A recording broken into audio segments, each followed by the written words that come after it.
Hey, here's a little disclaimer. The views and opinions expressed in this podcast do not necessarily reflect those of the MAWP organization. And there are some themes and subject matter that may not be suitable for all audiences, so viewer discretion is advised. Goodbye, gray sky, hello, blue. There's nothing can hold me when I hold you. You feel so right, you can't be wrong. Rocking and rolling all week long. These days are all being free. These days are all sharing with me. Yeah, no, I dig that, and I'm a huge fan of just dialogue in general. That's like my favorite movies in high school were Kevin Smith movies. You know, like I just like to see how people talk. It's fascinating to me, and I got on to like the Joe Rogan podcast like 10 years ago, and I was really into that for a while. And it's not that I'm not into it now. I just kind of pick and choose which episodes I might listen to. I completely understand. Yeah. Yeah. Because they're like 3 hours long. Yeah. I got ADD, man. I know. Our shows have kind of been out of control, but I do feel like that the whole music thing kind of makes it a better thing. Yeah, I'm making a show that is designed for a couple different reasons, that it can be just put on in the background like radio, because I just used to live with radio on. Yeah. You know, and then eventually get sick of the DJs talking and just want to hear music. Yeah.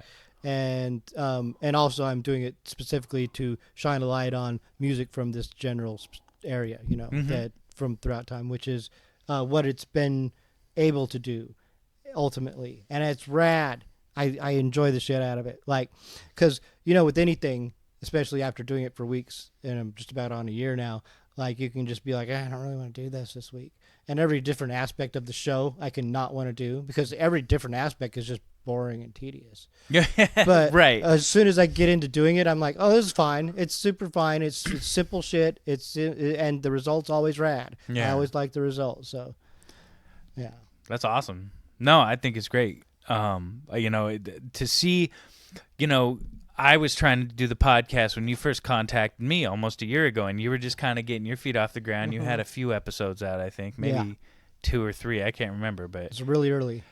I just like the whole idea that's like, dude, Tacoma has had bands. Well, most cities have bands, but Tacoma's had our scene for so long, and no one's really focused on Tacoma, especially if you're from another state. Everybody focuses on Seattle. Well, also, man, I mean, a scene can only, like, the lens on the scene is only so broad. Yeah. And over so much span of time. Totally. And, you know, it's just like any entertainment industry, and things are quickly forgotten. Yep. But here, there's no, like, MTV to continually regurgitate it back at you. Totally. There's no classic rock Tacoma radio to continually throw it back at you.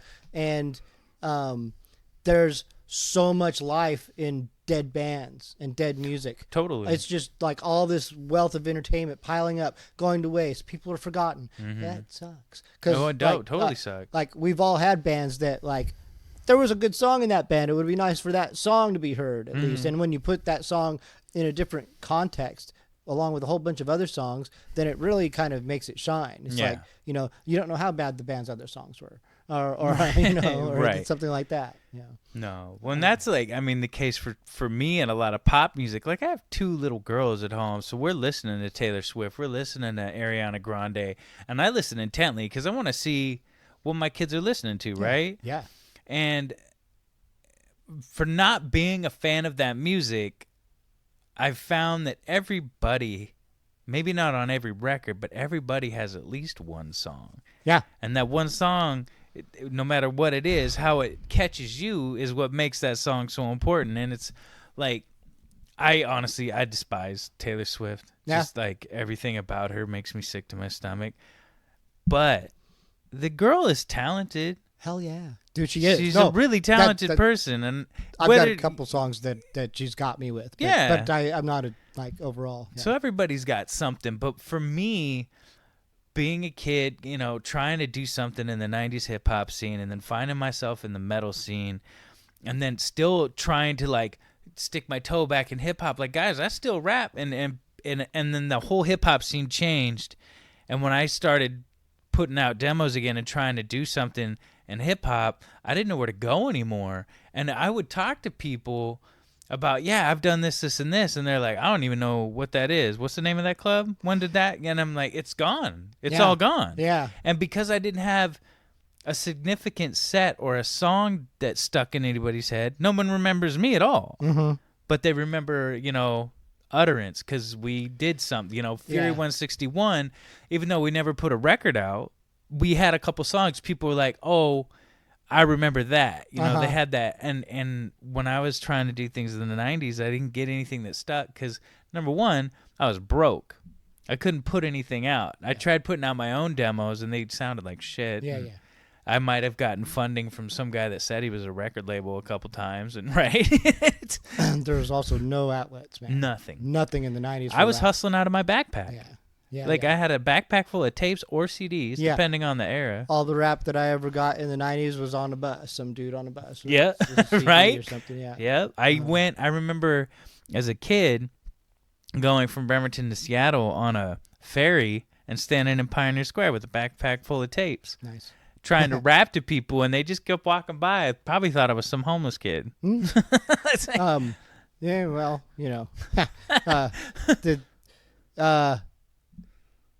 even if so, at least you're doing something. Oh, totally. So but yeah, perceptions. You can't fight perceptions over anything. It's that one thing that just gets and sinks. For me right now, there's a Seattle hip hop artist, Rasayan. By far, hands down, in my opinion, as an MC, he is the best MC in the whole Pacific Northwest, in my opinion. But this guy has come and went and disappeared for a while. And from what I've seen, he's dealt with some health issues, things like that. And he's been signed, and he's done some decent stuff.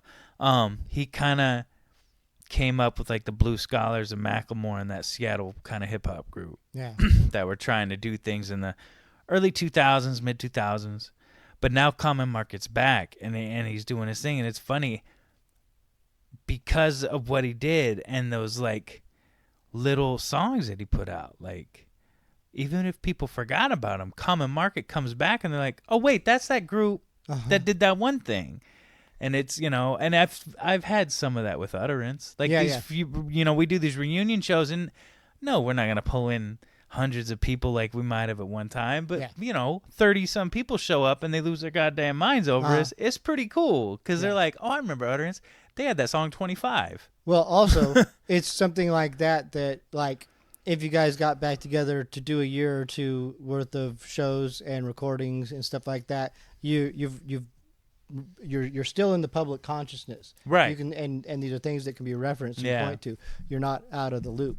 And there's bands who break up or go on hiatus for extended periods of time, and we forget about them. They're gone. They could never come back, and often we think they're not going to. But we've now lived to see a large arc of rock and roll that as at one point in our youth we probably thought that you're only going to go so far. You're going to be too old. Right. You're going to get too old. Yeah. And people like Mick Jagger proves us wrong, right? Because he's still on tour. Yeah. And that shit's nuts. And he's still, but he's not he's not doing the geriatric thing. It's not like they're playing at the Emerald Queen Casino. No. They're selling out stadiums still. Yeah, they never dipped that bar. No. Not even close. No. And you can look at a lot of big acts that did dip really low, in their, waxing and waning. Def Leppard was probably playing some pretty small clubs for a while. Yeah, and it's funny how they've had almost a whole new resurrection. It's because we lived to that point of now some people are so old that nostalgia has given them that rebirth and credibility. I think I first noticed it with Iron Maiden 10 or 15 years ago. When Iron Maiden, when kids suddenly loved Iron Maiden. Yeah. 15, 16-year-old kids loved Iron Maiden again, and I'm like, how did this happen? Because Hot Topic sold their T-shirts. But also, Maiden, when we were kids, were brilliant marketing. They're brilliant marketing. And that's just, we just saw them reinvent it and go to Hot Topic with that. There's their avenue. All right, it worked. It worked because those kids went to their shows, which is crazy. No, I actually went and saw. It was Judas Priest with Black Label Society and Thin Lizzy. Oh yeah. And it wasn't obviously the original lineup, but it was like a couple young dudes with like one of the original members maybe. And I watched Thin Lizzy. It was great, reminiscent of my childhood. That band had some killer songs. And then Black Label Society got up, did their thing. Zakk Wylde's great band, whatever. He's really good, yeah. And then Judas Priest comes out. And Rob Halford comes out in this get-up that probably weighs 150 pounds with this giant staff that's lit up with fire, and the music's going, and he busts into that operatic scream, and he's 70 years old at the time or something. And I'm just like, shit. Like, you have taken really good care of yourself to be pulling this off at this age the way you're doing it. Like, it was so impressive. Yeah. But it was that thing where I remember going to the show, and I was with a buddy of mine that is a few years older than me, so Judas Priest was everything to him when he was younger. Yeah. But I remember looking at the crowd, and there was obviously people that were into Judas Priest in the 80s. A whole bunch of people there in their 40s and 50s. Yeah. But then there was a whole other group of people that were between 15 and 25 that they didn't know who Judas Priest was until like 5 years prior to that maybe. And it's because of the marketing and the being raised by parents that were probably into it is another big part of it. Yeah. But it's like the imagery. Like that, you could go like online, do a search of a Judas Priest show or an Iron Maiden show. It's the theatrics of it. It's so big. It's huge. It's bigger than life. It's, and there's a whole generation now that aren't even involved in the scene. They don't know anything about underground shows. They just go to big concerts, and that's their experience is these big, grand.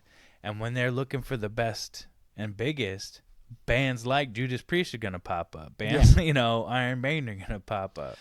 It's got a lot of wrestling cachet to it. Yeah, yeah. Like, because I never thought that Hulk Hogan would get pops that he does.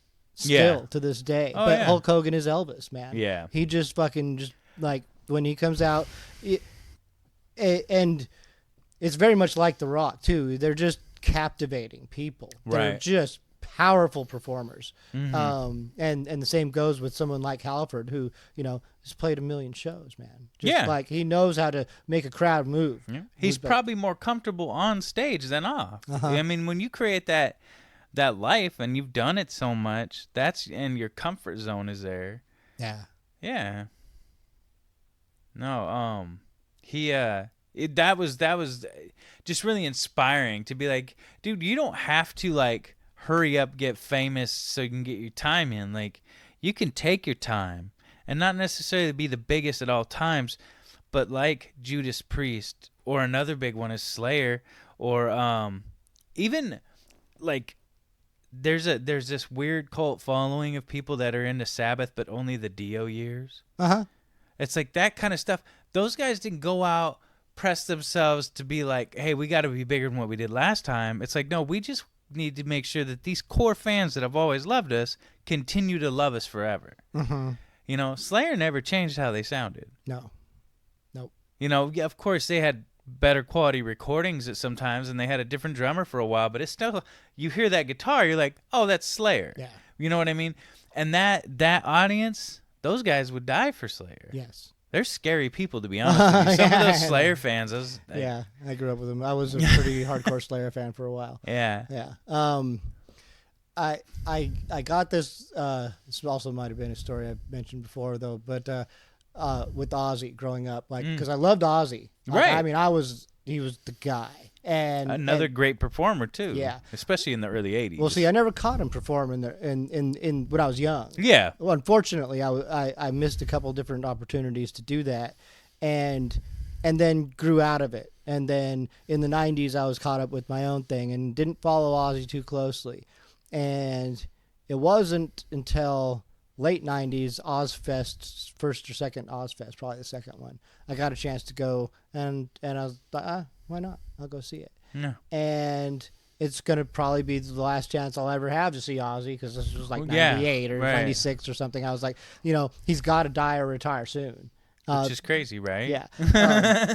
I've been wrong about stuff like that a lot in my life. But so I went there to see this show, and I was like, holy shit. He's just having the best time. He's putting on the best show. He can't hit all the notes. He has to take a lot of breaks, run off stage, but he's actually always done that. And he's, yeah, I just had to reflect on myself, who's never been able to hit all the notes. You know? Yeah, right. At any given set, there's going to be a note or two I'm going to flub or miss or not. I've blown my voice out 3 songs ago. I'm not going to be able to sing that song. But that's the beauty of playing punk rock. Yeah. No, there's that. Yeah. It does have those advantages for sure. Yeah. Sure. Shitty PA systems are actually your friend. Yeah, man, for sure. They really are. But yeah, I came away with a whole new appreciation for Ozzy and that arc of rock, because then I saw it. I saw that the Rolling Stones were never going to quit. At that point, I understood it, that they weren't. Because what is Ozzy going to do? Ozzy's not going to go get a job. No. He's not even going to really be a good producer of anyone or anything like that. No. You need to keep him on the road and give him something to live for. Yep. Really. Yeah. Well, when you got a wife that's making you do everything like he does. Yeah. Dude. Not anymore. No, but she marketed the shit out of him. She was great. She was his savior, for sure. Yeah. And that whole thing, everything about it, she was a savvy businesswoman, and she was great about it. We're at a point now where we've talked for a while. I've not introduced the show, and it's probably time to go to play some songs. No worries. Welcome to the show, everybody. Yeah, this is a show, and if you're just joining us, maybe I'll edit this in, maybe I won't. Switch it up. But this is the MAWPCAST 1 radio program from Tacoma, Washington, and we come here every week and we play songs from bands from throughout time and history from the local scene here, Tacoma-centric. And with me today is Rappin Zack, and this is Potter over here. And Zack just came in to showcase his brand new album, entitled Zack. Now, back in the day, that was the good rap music. That was where the good rap music was at. No, it's not. Have you ever listened to rap back in the day? It's always some dude being like, well, I went to the hat store today and I bought myself a hat. Mean mug and a shrug, I've seen you cry from a toast of too many dumb thugs. It's like hip-hop is broke, stuck in 96 with the backpack on. Now get it on, from trap to mumbling to all you yachties. You're dope at being famous, you're not dope MCs. Quit trying to be like some unique sheep. I can see it like the look on Drake's face when he wants you to believe what he's saying is deep. Sorry, what was that last line? I fell asleep.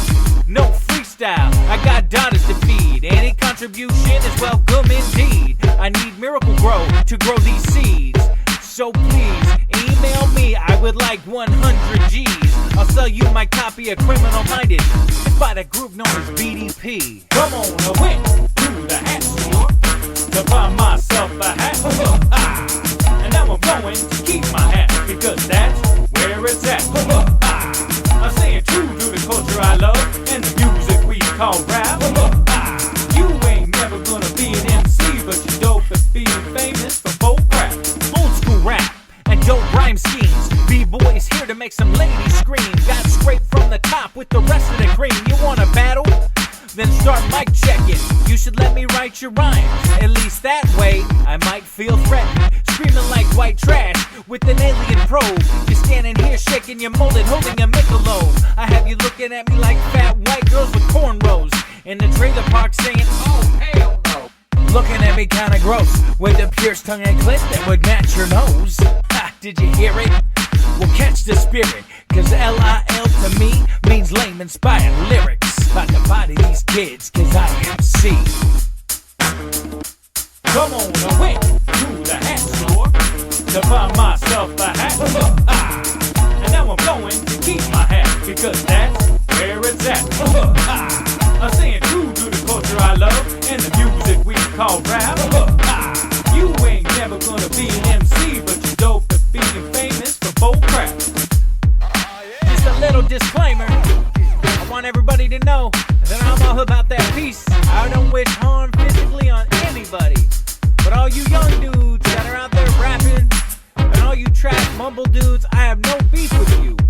Do what you do, express your art, but remember, if you're gonna call it hip-hop, there's rules to follow. Now back in the day, that was the good rap music. Now back in the day, that was the good rap music.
Welcome home. You don't know what's going on. So long, you and I've been holding on. You say it's okay, I say there's no way better off alone. Something's got to give. With everything going wrong, I can only hold my breath so long. What's going on? What's going on? What's going on? Love me. What's going on? What's going on? What's going on? Love me.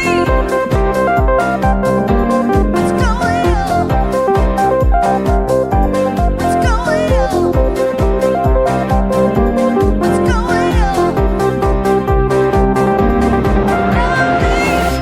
What's going on? Here's another welcome home. I remember all the fun. I can never hold back all the tears, the fears that set me free. I've been holding on. And you like to live fast, I can never hold back. What's been going on? We're like a broken record going round and round until we burn the candle down, burn the candle down.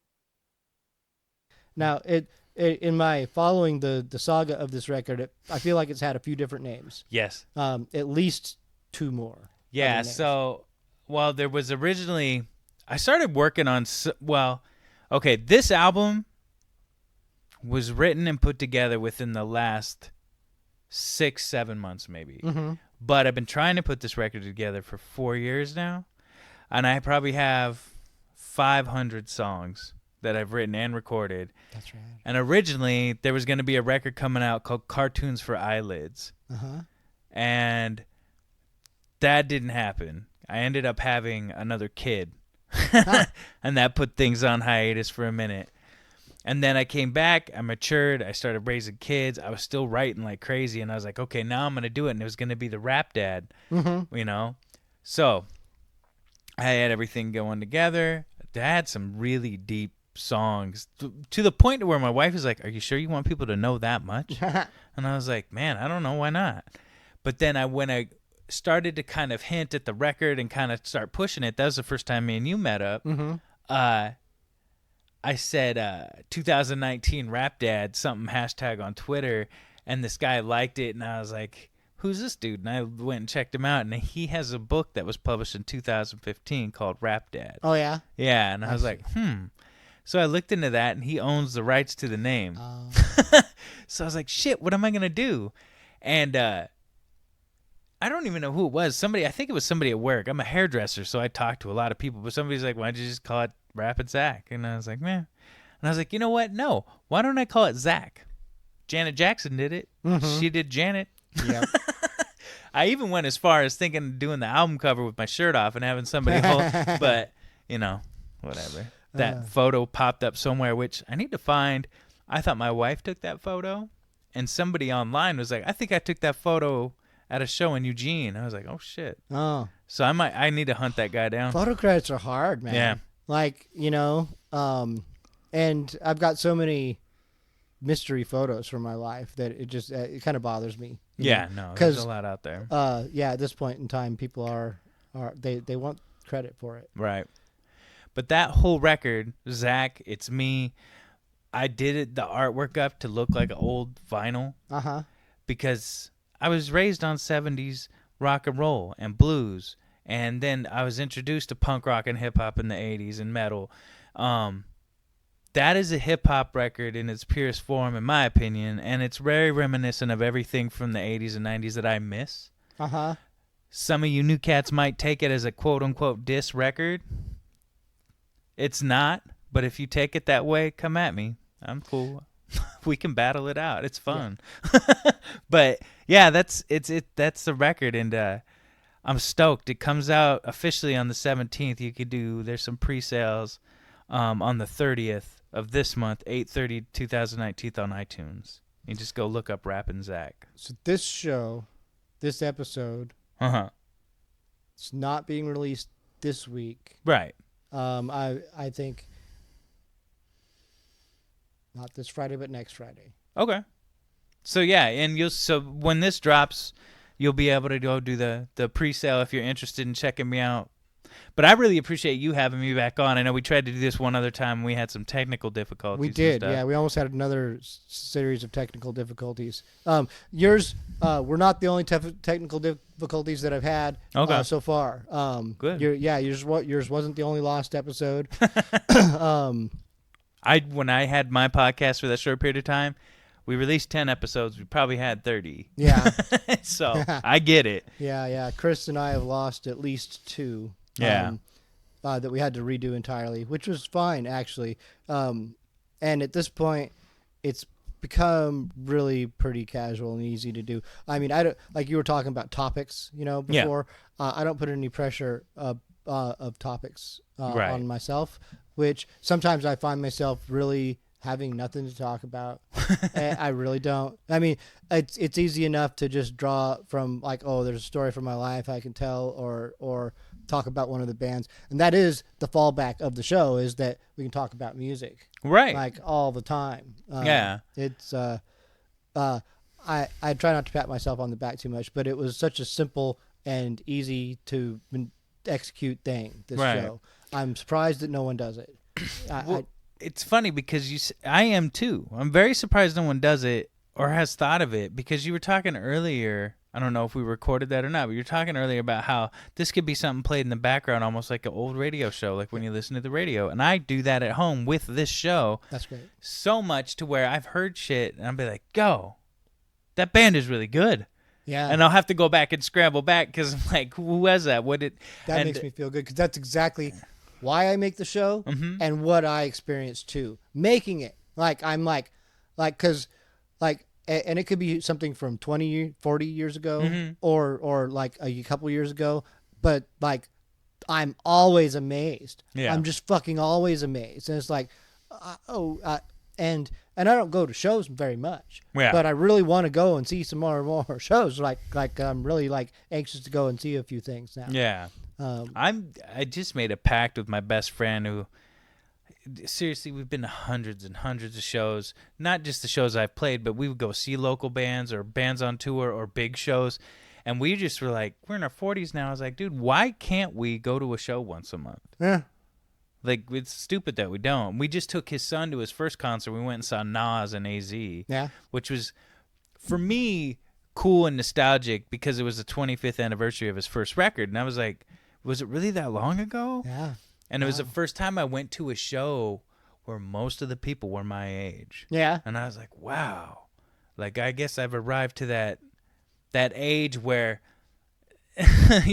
like our groups, our bands, hip-hop artists, whatever, are going to start being like those geriatric cats doing the Emerald Queen Casino or something. But again, it's that wrestling thing is that everything is going to come there's going to be an audience for it and somebody who will appreciate it. And because literally you bring back just about anyone from wrestling, and people will go, oh, is this who it just really does. Well, right now it's funny you bring up wrestling because right now there's a thing. Ric Flair has been talked about all over the internet lately. He keeps getting brought up on Joe Rogan's podcast. And there's there's a rap label out of Buffalo, New York called Griselda Records. It's 3 guys. This guy, Benny the Butcher, Conway the Machine, and West Side Gun. If you want to get into the most gangster shit about drug dealing you've ever heard, but done in the most artful, psychedelic way, you need to check these dudes out. Sounds fascinating. It's I'm way into it. Yeah. But it's funny, the guy West Side Gun, he is like this avid wrestling fanatic. And all his records and his rhymes, he has all these crazy wrestling references, and one of his samples on a record is Ric Flair talking. He's like, I'm a jet flying, gold watch wearing, gator shoe flying. It's just like, whoo! And I was like, shit, I remember that when I was a little kid. Yeah. It sticks to you. Yeah. I mean, that's where The Rock comes from, is exactly that. Because you see Rick when his chest pops out. And fucking, Oh, it's great. It's sad to see some of those dudes from that era now, though. Like Jake the Snake. Yeah. He's doing well from what he was, again, on Joe Rogan's podcast. And you can't talk about podcasting without Joe Rogan lately. It's just one of those things. But he's gotten sober and cleaned up. He's all into this yoga. But DDP yoga? Yeah, the DDP yoga. But he's been through it, man. He's been through the ringer. Have you seen No Holds Barred? Or Beyond the Mat? I don't know. Okay, there's a couple documentaries that came out back to back, in the late 90s, and in one of them, he's in it, and at one point, they are following him wrestling in a school auditorium, and he calls the school ahead of time, or whoever's booking the show. And he's like, I'm going to need some crack. I won't be able to do the show. I'm just going to get some crack. Jesus Christ. And so, then he's like, they do a really hardcore close-up of him, smoking some crack, and then in the motel room, just kind of leaning back, talking about his, strained relationship with his daughter and different stuff. And there's also stuff in Mick Foley's book where he had been on the road with Jake when he was recovered for a while. And so this was before that, though. Yeah. And Foley was talking about how he would just not stop talking about partying, about Yeah. banging broads and doing drugs, and he was just like, it seemed to just reminisce about it all a little too fondly. Right. Well, that's me having some experience with drug addiction and alcoholism with myself and family. That tends to be very common when it comes to crack, especially. They can't let that shit go. I guess not. Yeah. But I mean, smoked crack once, Yeah. and to be honest, this shit was pretty cool. Um, But yes, you shouldn't do that. There's a lot of things that are cool to try or that can be fun to try, but they're not like sustainable. Like if you've got like any kind of logical and sense about things, you know yourself. You're like, fuck, I couldn't do that every day. Wow. There's just no way. Like, I mean, I couldn't even maybe do that twice. I kind of want to do it again right now, but yeah. Should I? No, yeah. But I think that's the case with any of that stuff. You see so many celebrities, whether it's music, acting, the wrestling thing, just artists in general. I feel every artist, every musician I've ever met, actor, poet, there's something fucked up there. And drugs and alcohol are attracted to fucked up people, and vice versa. It eases that pain. Yeah, it eases the pain. Exactly. It gives you an escape. Yeah. Or some people, it starts usually with the creativity thing. There's that too. I feel it makes me more creative. And I remember, dude, you just smoke a blunt laced with wet too, and you feel like you could freestyle better than anybody. And I know 90% of that shit's garbage, but you think it's amazing, right? But it gets that creative juice flowing, and then you become dependent. But then there's also, the whole aspect of addiction. Like there's people that may come from some, genetic, line, but then there's those people that are just fucked up, and that feels good. So let's do it till there's nothing left. You know what I mean?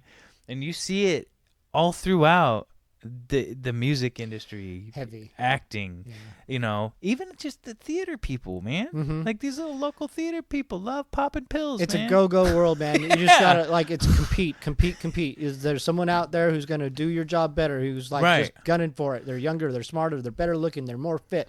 Everything, Yep. And when you're in that mindset, then it's just, what do I got to do to compete? Exactly. Baseball, steroids, just whatever it is. Yep. It's just so. When that's what's funny. So many people that are in athletics usually want to split the line between art and athletes. But when you get to that level where you're making a living at being an athlete or being an artist, you're a celebrity. Yeah, it's entertainment. It's entertainment. Yeah, and you're all kind of in the same boat. Babe Ruth, man, was one of those prime examples. He was like Elvis. He was a super fucking rock star. Yeah. Everyone loved him, and he would just go out and party and get away with it all because he was. I remember the big thing with him that I read about, or maybe I saw it in a movie or a documentary.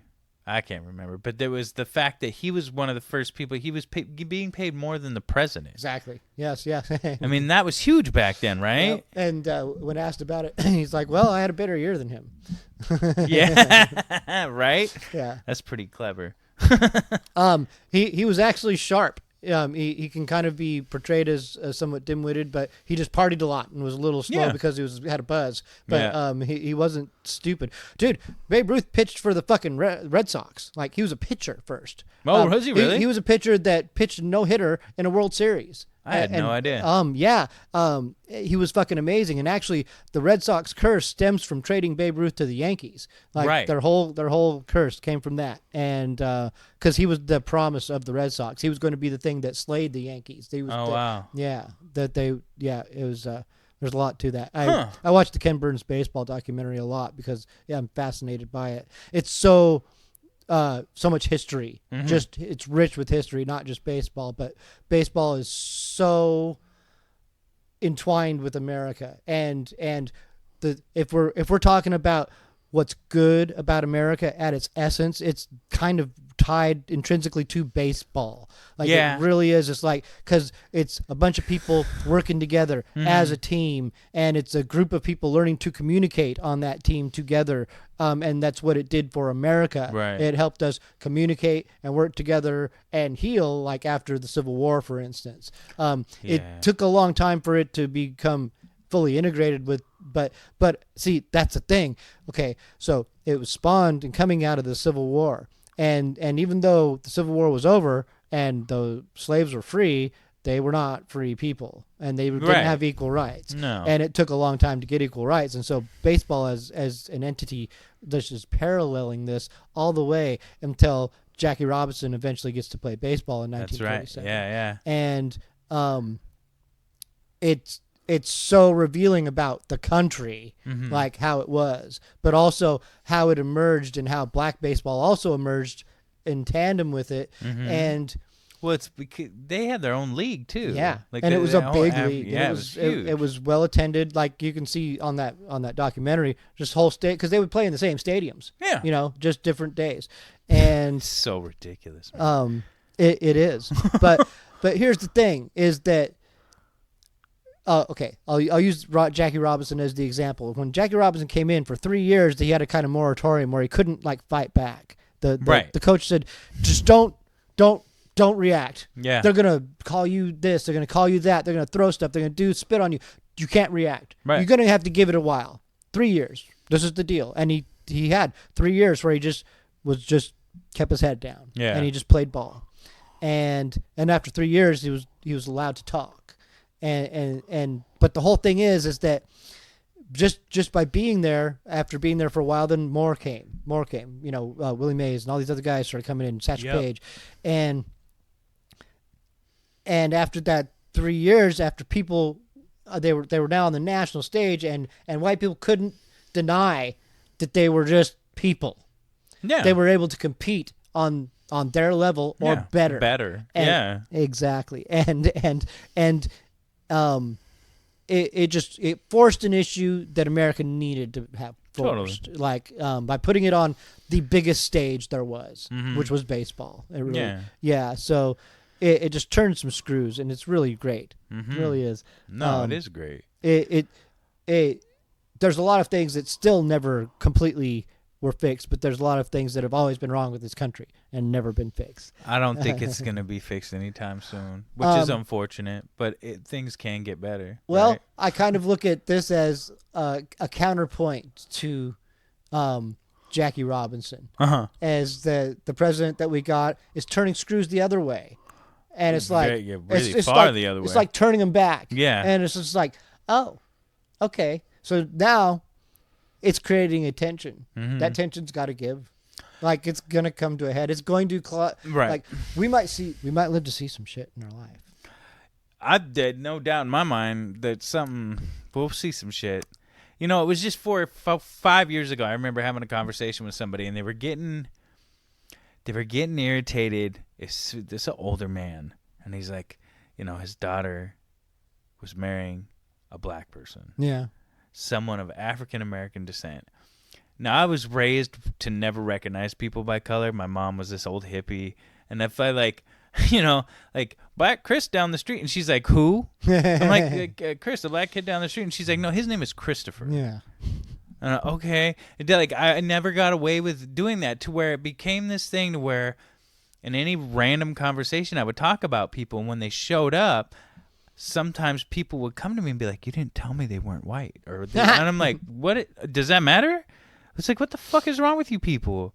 But a few years ago, this guy's talking about his daughter and dating a black person. I won't get into details or names just to not embarrass him. But I was like, dude, we have a black president and gay people can get married. Like, you need to get over that shit. But then just a year later, he's getting his everything he wanted. It's just like, oh, it's going back to the way things used to be when I could beat my wife and shit. It's it's going to be short-lived, and it's a false sense of security and entitlement. Yeah. That, like, it's now, okay, it's been very revealing, and it shows you where people stand. Because there's some people who I know who just didn't feel like it was ever this bad. And I said, no, it's actually been this way all along. Yeah, it's always been that way. They felt NWA tried to tell us this 30 years ago. Yeah. I'm sorry. There's a lot of evidence and that you can reference, like, you know, the CIA filling LA with coke. In the that was connected to the whole Iran-Contra too, with Reagan and shit. And that's just the kind of thing that like Freeway Ricky Ross, like the real Ricky Ross, not that fat rapper dude. That's a good documentary. It's amazing. So it's that, and that right there is just one rabbit hole a person can go down and see. America's not quite what we thought it was. Yeah, just that. Come, you masters of war, you that build all the guns, you that build the dead planes, you that build all the bombs, you that hide behind walls, you that hide behind desks. I just don't want you to know I can see through your masks. You that never done nothing but built to destroy. You play with my world like it's your little toy. You put a gun in my hand and you hide from my eyes, and then you turn and you run further when the fast bullets fly.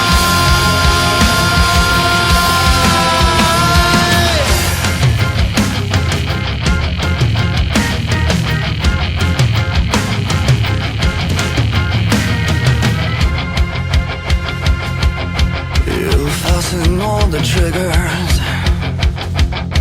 for the others to fire, and then you sit back and watch. Oh, when the death count gets higher, you hide in your mansion as the young people's blood flows out of their bodies and is buried in the mud.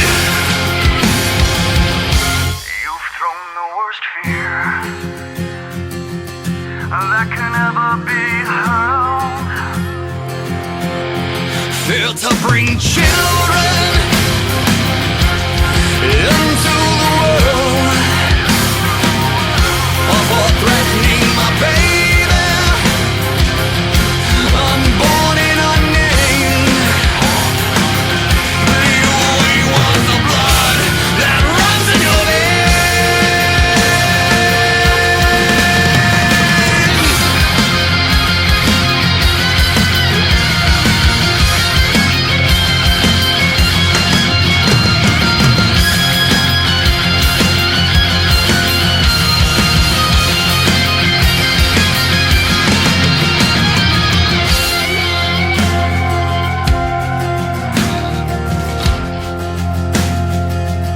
And I hope that you die,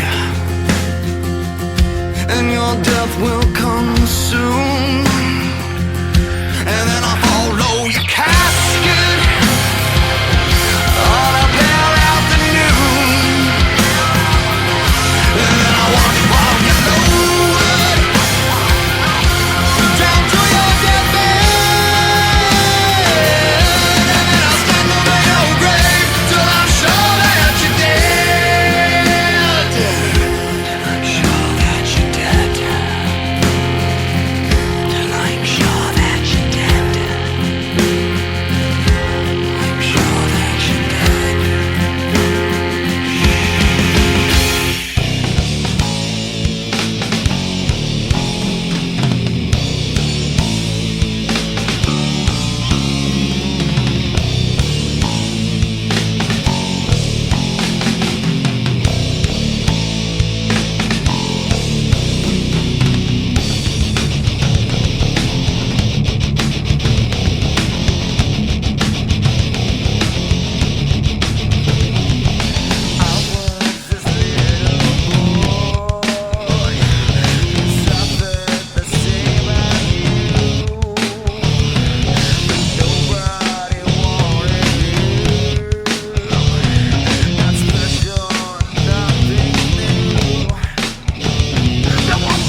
Standing sober when the air is thin.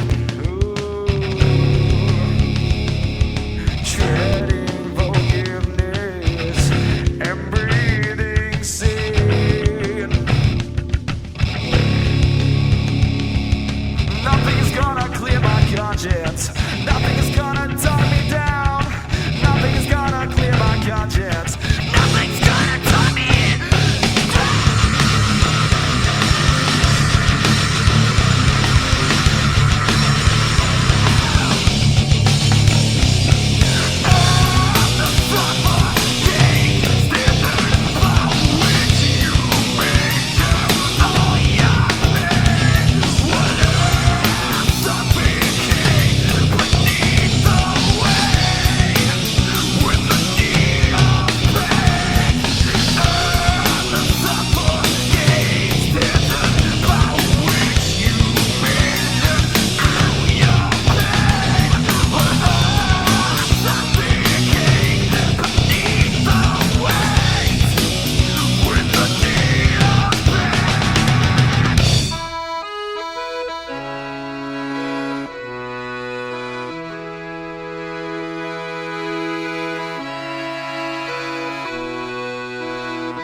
when the sun shines down from its heavenly throne. All the people lying on the ground like lizards on a stone. Thank God for sunny weather. It's only once a year. The colder winds, they break them, and winter brings their tears. God put me here in this field full of snow, with the dark sky above me and the hard earth feels cold, it's always the same. I made my choices and I'll shoulder the blame.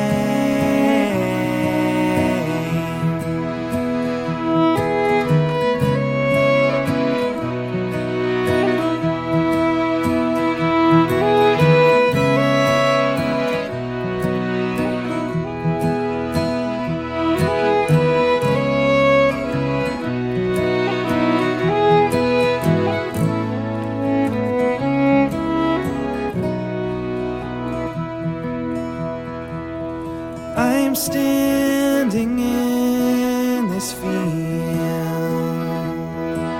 The sun beats down so bold, and even though it's real, I know that it's not gold. There's no reason to season always takes me to when I first felt low. The season always makes me. God put me here in this field full of snow, with the dark sky above me and the hard earth feels cold, it's always the same. I made my choices and I'll shoulder the blame.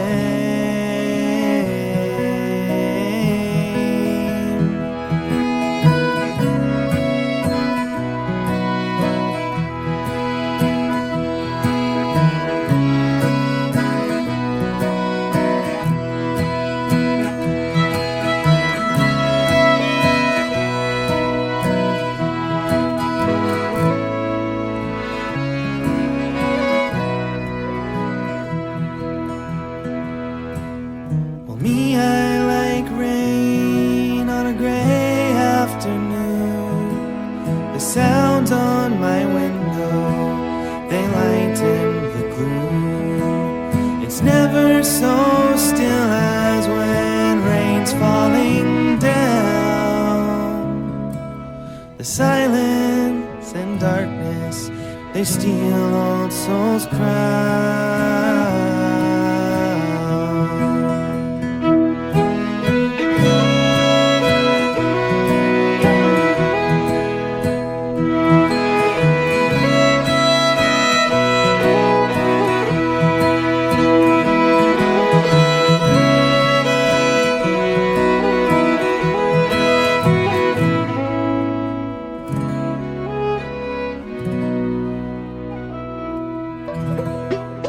Used to be about lyrics. Used to be about that boy could spit. This boy has licks, but now it's about bars, huh? Well, I got bars I'm about to get tended to. You can call me the bartender. Check it. Nothing is original. Everything is horrible. You need a daughter just to recognize adorable. Fitting into a pop box strangles me just like a python's death lock. Keep it underground and unorthodox. Your heritage and where you're from don't make you who you are. So quit showing off the scar. I wouldn't share one of my 16 bars. It's not black or white, it's not red or blue.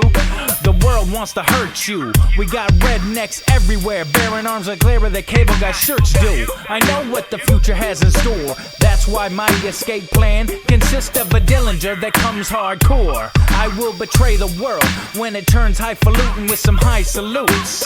You'll see me leading the resistance, riding on a shy haloot. So run and hide in your phone booths with your Doctor Who's and what's. I'm down with lightsabers and some tauntaun guts. Rappers are stink butts and dumb sluts. Don't get me pretzeled. My whole life I'm in the midst of being heckled as if I was buck-toothed and freckled. I will treat you like a forest. I am Geppetto with the chainsaw. All of you are my children, so come to God's law. The enemy might be Granny or the gumshoe. So what you gonna do when you view what you view on your YouTube? I'm a mind that's bred for killing a million. I laugh out loud just like a Disney villain. Word to word combat, linguistic fisticuffs, narcissistic earmuffs. I'm thrilling a million. Being nice isn't an option when you're hitting the ceiling. Little rappers catching feelings, small-minded beings in your board meetings. Molly and cocktails, catching Molotov cocktails on SoundCloud's coattails. Off the rails, snorting some rails. I've been trying to make sales since Adidas shells and Kango bells. Eagle battles the inner hell. The best is subjective. What? The GOAT doesn't mean aggressive. A matter of perspective. Make hip-hop progressive. How you look doesn't make you rap dope. See how you look makes you look like a dope. Keep claiming you're the greatest. Nope. Trapper to rapper, but never an MC. I've been nice since 1989 and you'll never see me. I'll probably get discovered after I die. Got you tweeting, he was the GOAT, R.I.P. Acting like you knew me, just like they did to Sean P. Is that enough bars? Everybody out there claiming they got bars, what you got is candy bars. Get at a real MC.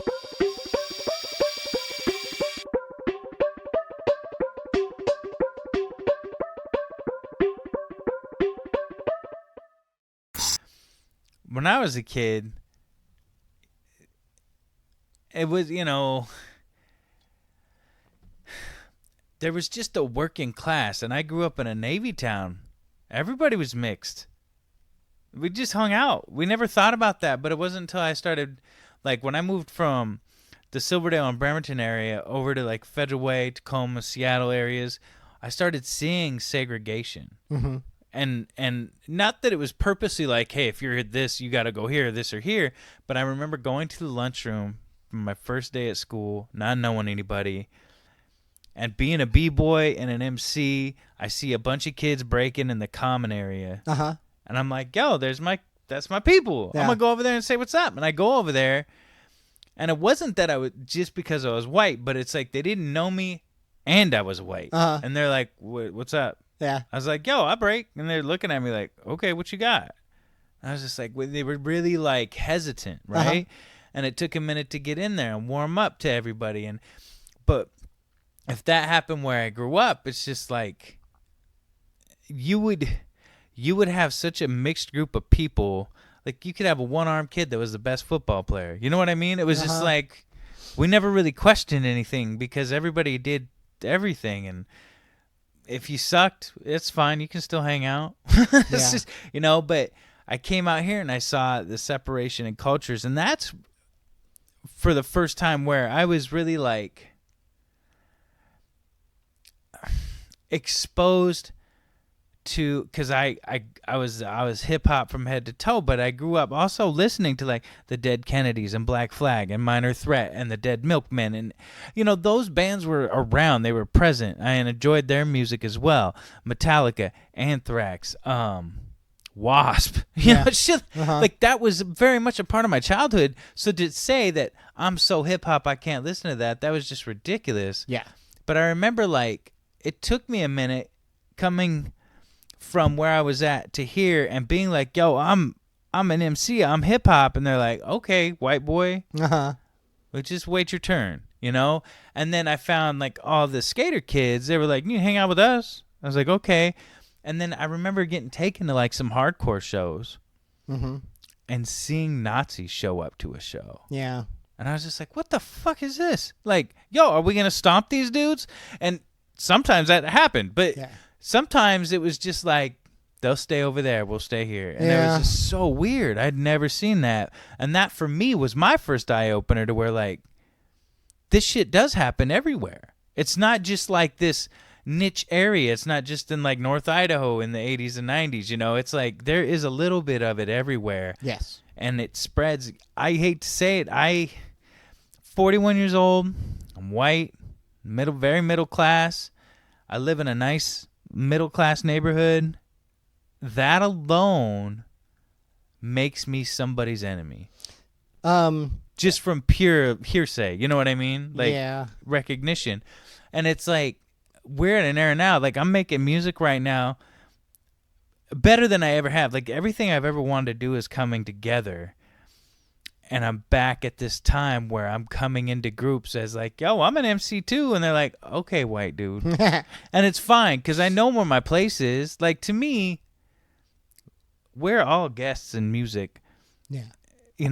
Nobody that's alive now that's making music started any of this shit. No. So we're all getting to use the tools that were put down before us. Yep. But it's a matter, are you respecting what was done before you in the purest form? Are you looking at the history of it and understanding why some of this stuff began? Or are you just going to be a pop star and make music to make money? And which, to be honest, both of them are fine. Yeah. I'm an underground kid. I'll always support a local underground artist before I support a pop star. But it's not to say that route isn't bad or pop stars don't make good music. Yeah. There's some good pop songs. There are great pop songs. Yeah. The Beatles were a pop group. Yeah. Absolutely. I was thinking back when you were talking about some of that. I had a couple of different phases of life, like early on, that when I was first going to school, I was going to school out in Spanaway, and there was a diverse... Spanaway. Yeah, but there was a lot of ethnicity in Spanaway because of the military base. Yeah. But I didn't... You'll always see it around military, man. Yeah, I didn't spend a lot of time there or focusing on it too much. And then eventually I went to school out in Ording in about 3rd or 4th grade through 7th grade. And there it was crawling with white people. Right. It was just profoundly white. Like so white that there was no black people. None. Yeah. Like none lived there. And didn't really think too much of it until a family adopted 2 black kids. And then there were 2 black kids, but then I realized, there hadn't been any. I get it now. I see it. And it also became an issue with other people. Like I remember I got in trouble, me and my friend John, we got called into the office one day and were accused of being mean to these kids, which was like, I didn't even understand. There was a lot I didn't understand. This was actually a really probably a scarring thing for me with authority. Because I was being accused of something I didn't do, that I didn't agree with in the first. Like I was very against. I didn't like my dad was a bigot, but not overtly racist, and I was just not racist. I didn't give a fuck what my dad thought. Yeah, I just right. didn't. I think you're a little older than me, but that our generation, those people that were born in the late 60s and through the 70s, we don't like our parents. Yeah. And that, in a sense, like we always rebelled against them. Yeah. And so it turned out there was an older Larry and John high school, because we rode the bus with high school, junior high, all the whole thing mixed. It was a small like community. Yeah. So it was two older kids that fucked with these kids, and then we got blamed for it. But that always stuck with me. That first that was my introduction to racism, but it was like secondhand and being accused of it, and it's like, oh, there's all so many fucked up things about this. But then I ended up back in Spanaway in junior high in like 8th, 9th, 10th grade, and then I was just back immersed in League of Nations, man. It was just like every culture was represented out there at that point in junior high. Literally everyone. You could find. We were trying to find people from every country. We had a dude from Africa. We had the dude from Puerto Rico and Philippines and China and Japan and Korea, North Korea and South Korea. We had them all represented. Guam, the Samoa. And it was everyone was very accepted. It was a little South Park, a lot of making fun of each other for their nationalities, but everyone was American, right? And they all got along. And that, it's funny. That's very reminiscent of like that era in the early 70s in New York. There was the punk thing and the CBGBs, but at the same time, in one borough was hip hop, and it was barely coming out of the projects. But when it did, they were doing stuff with punk rock kids.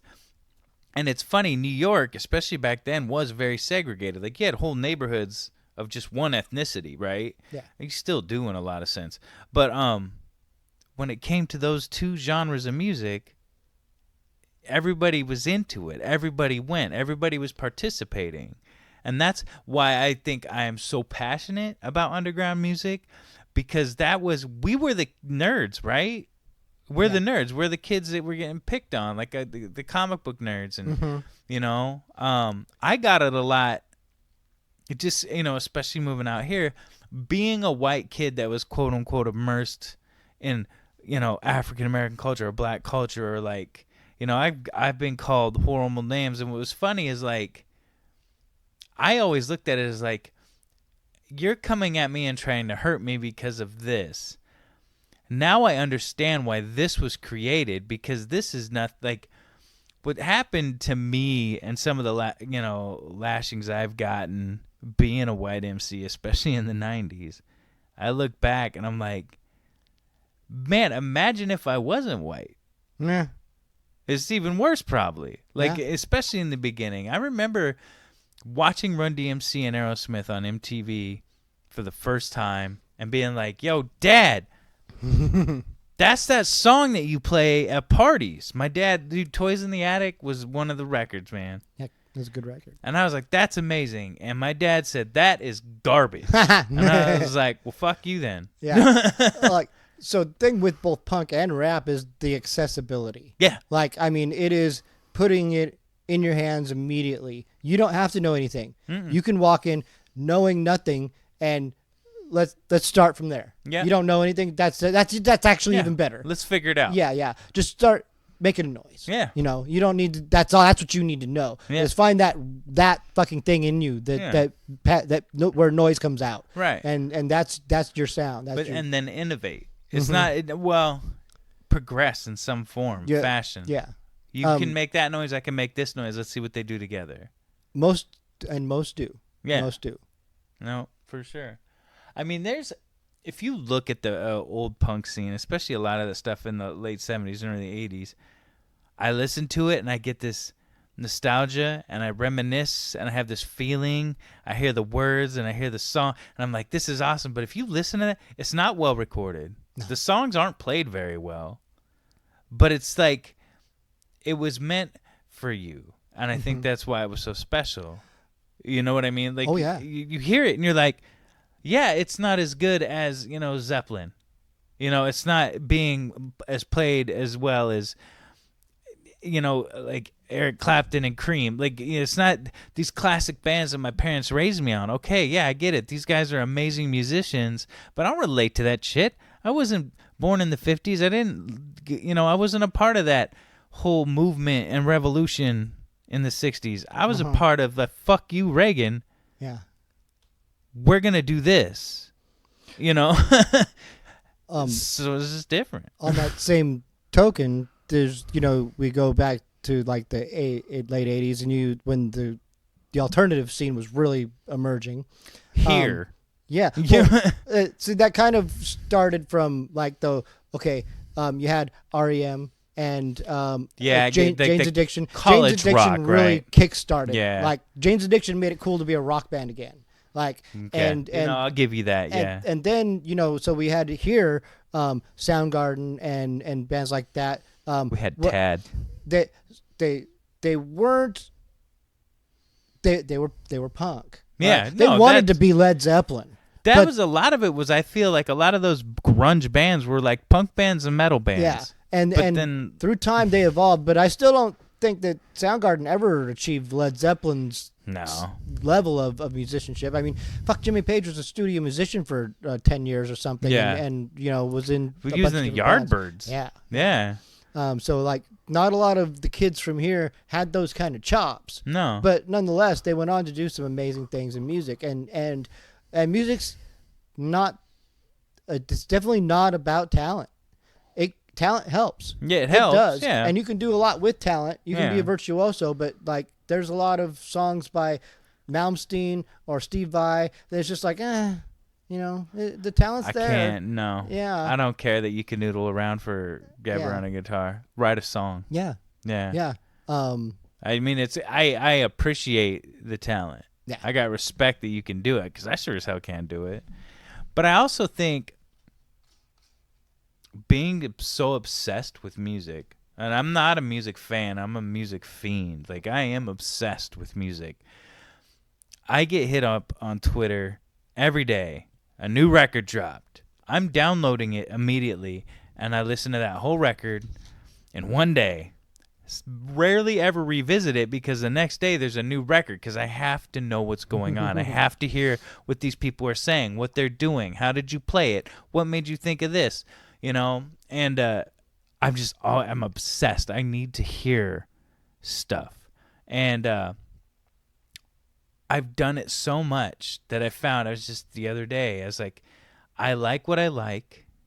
I don't like what I don't like. But nothing, whether I like it or not, is impressing me anymore. This will happen. Yeah, and it's not that there's no talent or heart behind what's going on. It's like, I get what you're doing. I got a lot of respect for that. That's actually really good.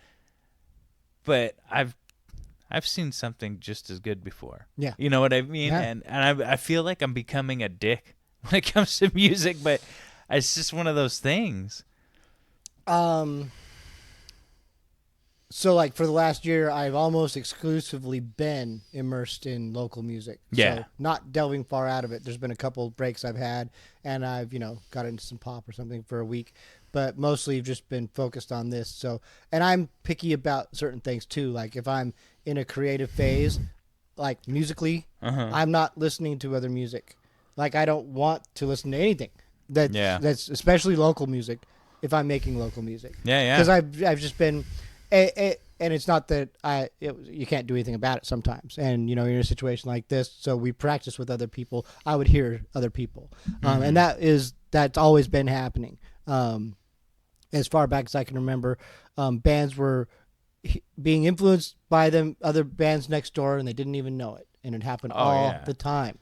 Or they did know it because that band over there just wrote a really good song, and the chicks liked that song, and I'm going to steal that riff. Dude, not even just songs, stage performance.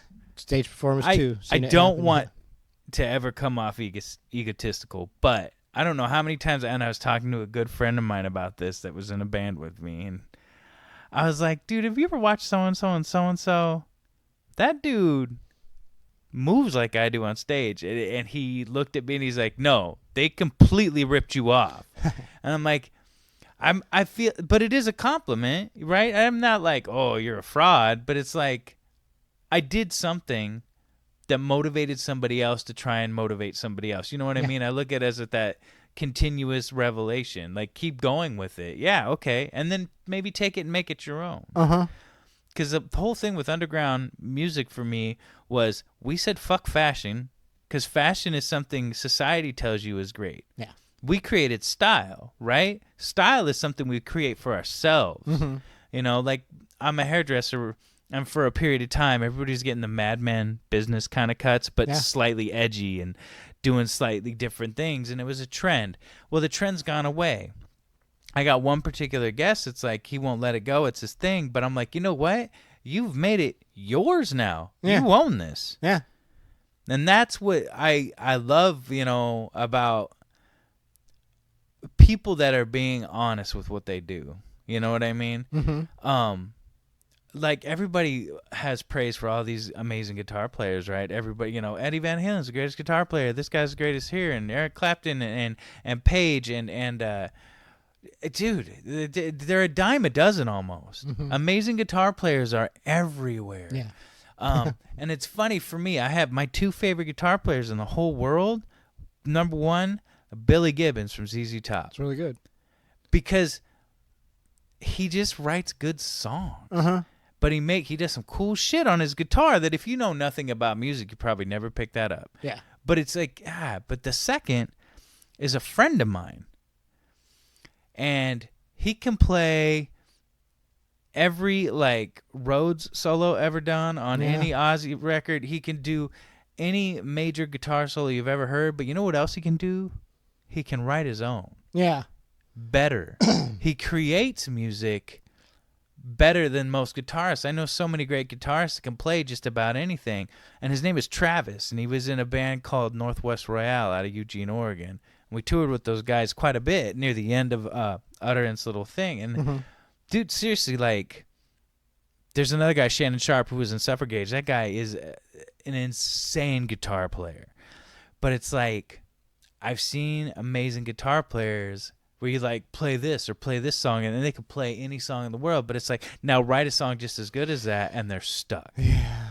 Travis could write a song. Like, he wasn't in Northwest Royale originally, and Northwest Royale was a great band. Heavy, kind of funky and obscure. Like, you weren't like, are they a metal band, a funk band, or a punk band? And then they put him in the band, and it took it to, like, 11. Yeah. And I was like, who is this guy? Like, I've never seen anybody in real life play guitar as well as him. So it's like, take something that inspires you and find a way to make it your own. That, to me, is where talent's going to shine the most. You know what I mean? Like, everything's been done, in my opinion. Yeah.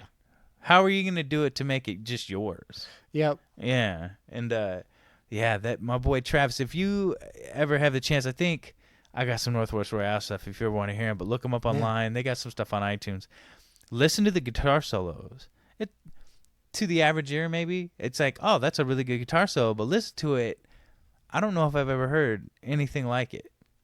I'll check it out. It's actually, it sounds very reminiscent of your childhood 80s hair metal sometimes, right?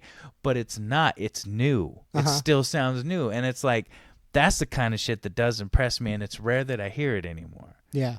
Because the talent is there. The talent's out there. It's everywhere. And when I hear it, I like it or I dislike it. But nobody's doing something where I'm like, oh, that guy's trying to do something new. That guy really is trying to, and when I say trying to do something new, within the box of music theory, there's a lot of musicians like myself that do avant-garde psychedelic shit just for the sake of being weird. Mm-hmm.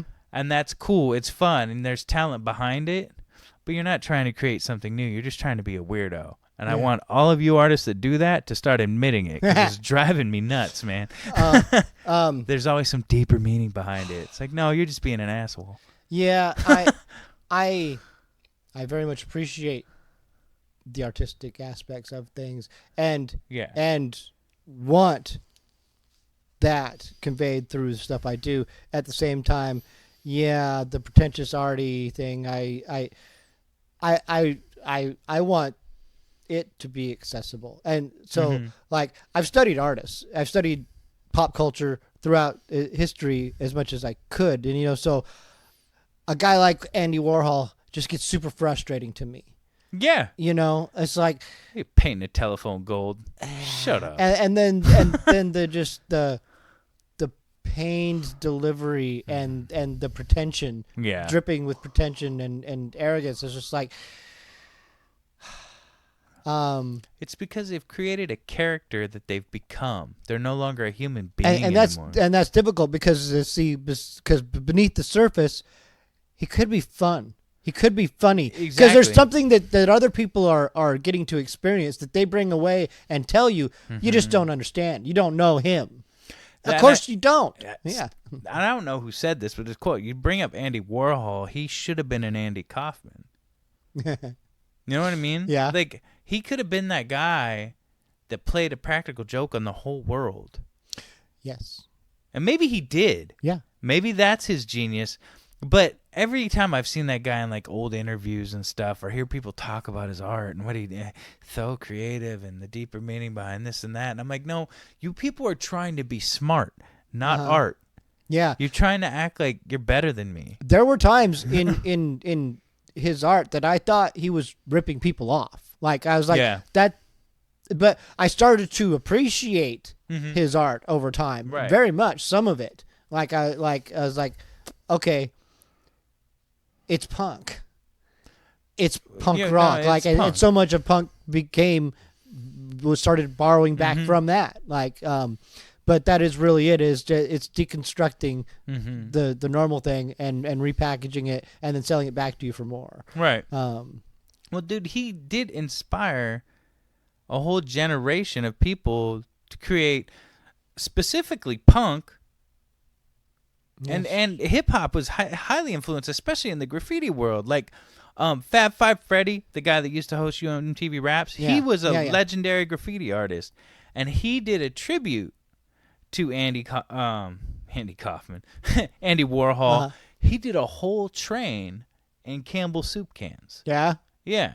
That's rad. Right? But it's like, the pretension and all that stuff that goes along with that style of art and that weird group of people. Like, we meet them here. We live in Washington. There's like pretentious little artists that are going to change the world. It's like, is that a part of the art? That's the part that gets me. It's like, do you really need to be that way in order for this to work? Is that a part of it? Is that how it works? I get lost and confused because, like, I'll go places and they'll be like, it looked like someone dumped out a box of Legos and they're like, this is called the death of my soul. And it's like, what? No, that's Legos. And then they'll try to tell, well, you're not looking deep enough. Deep enough? What am I looking for? Like a minifig in there? Like you got a little Lego character with it? I don't get it. And they're just, no, man, you need to really, and it's not to say, I understand metaphors and entendre. I'm a lyricist. I write. Don't fuck with me. Also, there can be examples of things like this that could be cool. Like, for instance, like Yoko Ono was one of those artists. And as frustrating as it is, if you go back and see a couple of like those particular installations, like where the art show where John Lennon met her, there was a couple things in that were really fucking cool. Yeah. And most of it was just, a bunch of pretentious nonsense. Climb this ladder and look at this card that says that you're an asshole. Yeah. Things like that. I mean, I've got some of my own that I've like, I've not created yet, but like a toilet, but the seat is just shards of glass. Yeah. And that it's like Metallica's heavy metal up your ass. Sort of Have like you ever that. seen Yeah. that? Yeah. But yeah, no, totally. I get it. I think what it is there's a point where the artist doesn't feel like they're being honest with what they're doing. They've become a character that they can't shed anymore. You know what I mean? A perfect example of that is Tom Waits. Yeah. That guy's become this weird character that creates this really obscure fun. I enjoy his music. I'm a fan. Yeah. But I listen to it, I'm like, this is great. But then you see him in an interview, and he can't fucking shed that dude. And you watch him in the 70s, he's not like that. No. He's created this character that he can't shed, and it's just kind of like, dude, that's not a real. You're not a real person anymore. Yeah. Part of this also could be like, I don't know the extent of it, but it seems like alcohol and heroin, like on top of the personality that he's trying to maintain. Yeah. And let's, artists, musicians, and it's hard to really fathom it, but they're insecure. No shit. But that's the thing. Like, you might have your own, but you don't feel like they all have their own. Yeah. But every single one of them did. Yeah. Like, did.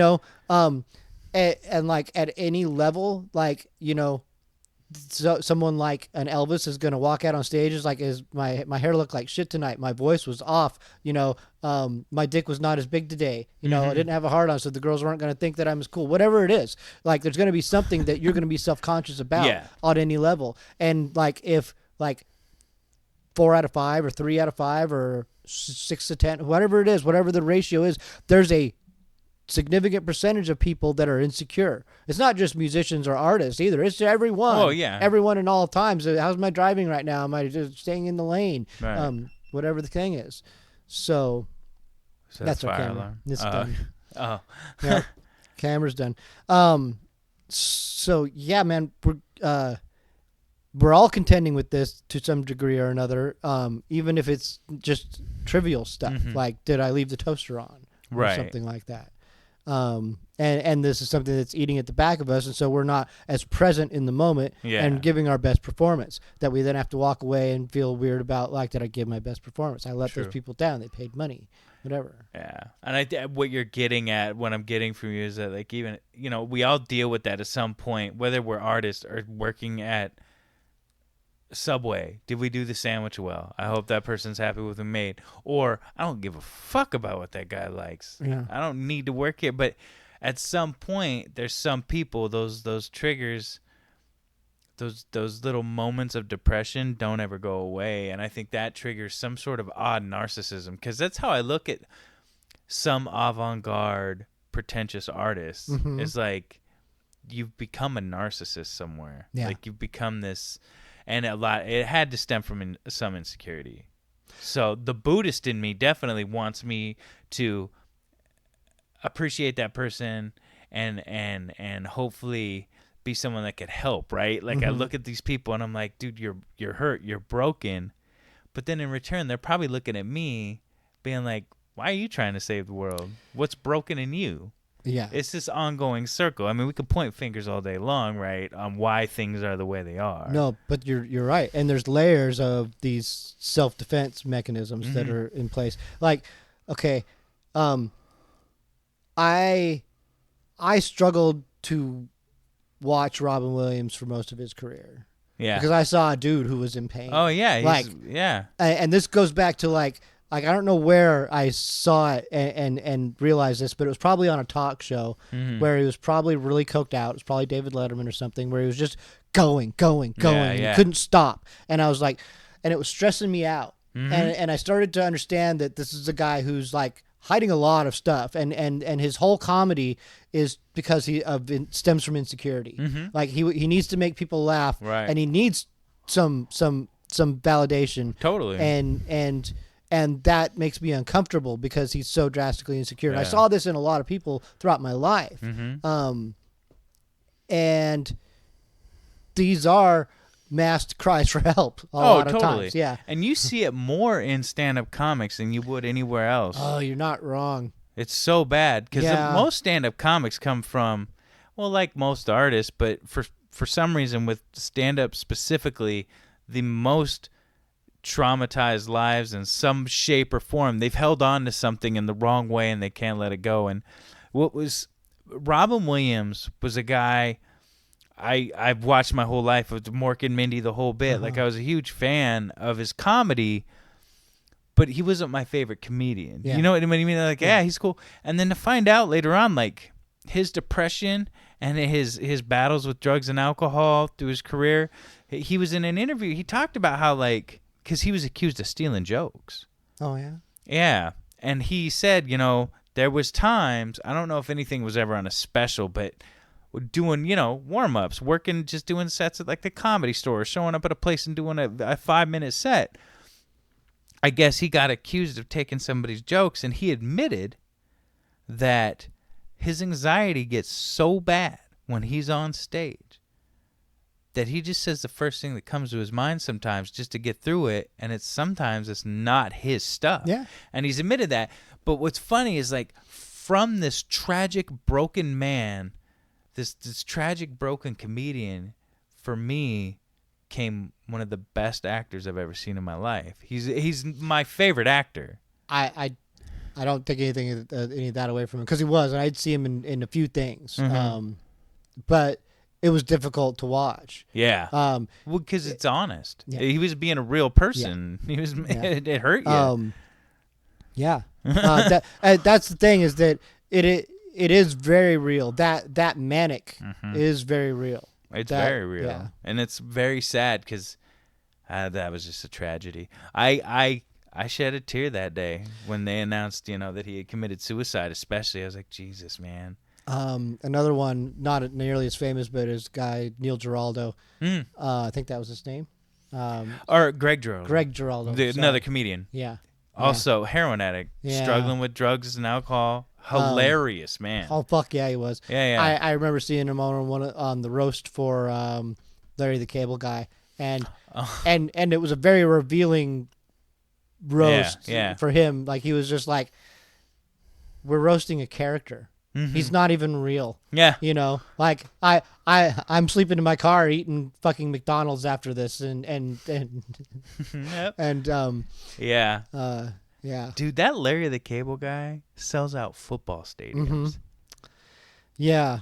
And he's not that funny. No, he's not. You know what's funny is the guy that plays Larry the Cable Guy, he's been a comedian forever, and he has some decent material. And I'm like, why don't you go to? But now he's stuck. He can't go back. I mentioned this before, like, with Pee Wee Herman, how you just get so locked into those things, and so fame's tricky like that. Man. Oh yeah, like it is, and getting locked in and getting that persona that you get identified with, and not being that person, or being on, or whatever. And this is also a thing about celebrity, is having to just be on all the time. Yeah, and celebrity's just not even the same anymore. I can't even imagine it, because of the internet. And so you couple the internet with their anxiety and their insecurity, and people who can't stop reading comments. Yeah. Some people just can't. They're obsessed.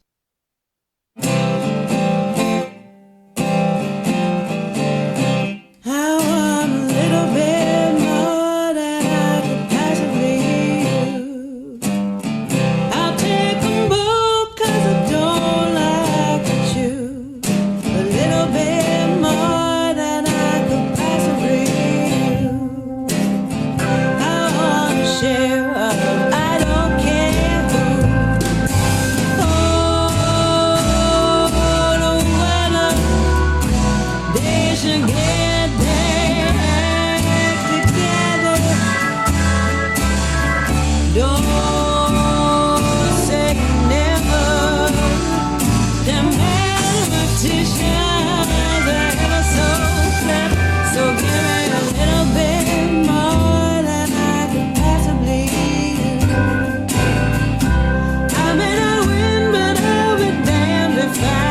step up quick. Go the jaded to it like that. No humor, some people forget. Because it's truth that God is for. I can't really be in the same.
It's all rad, all day.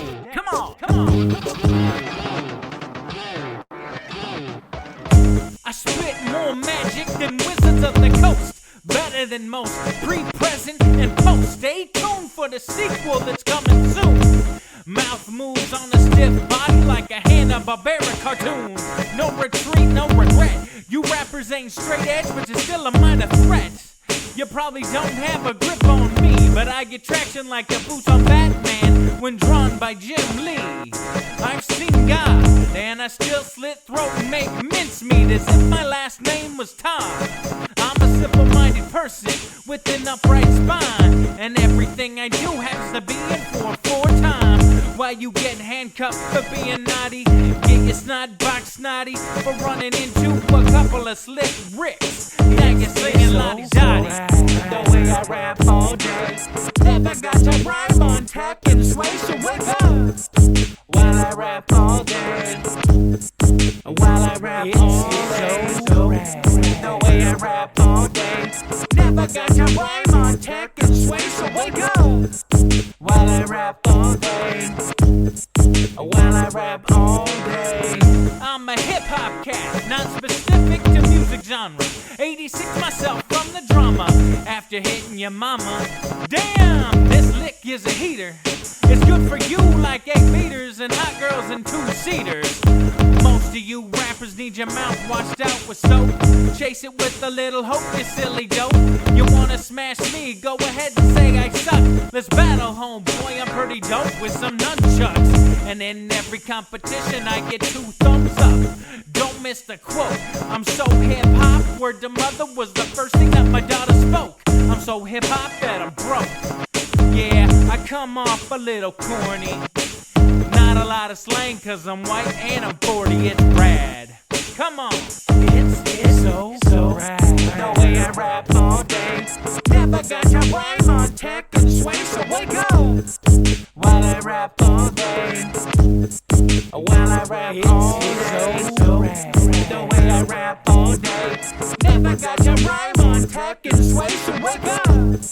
While I rap all day, while I rap all day, it's so rad.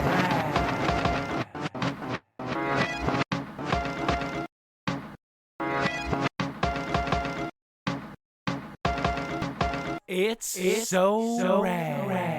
Everybody wants to get approved or accepted, and I don't understand that. Like the whole cyberbullying thing, I see some of the stuff that people have complained about in social media. They're like, look at what this person said to this kid that destroyed him. I was like, man, in my neighborhood, we solved that by punching you in the mouth.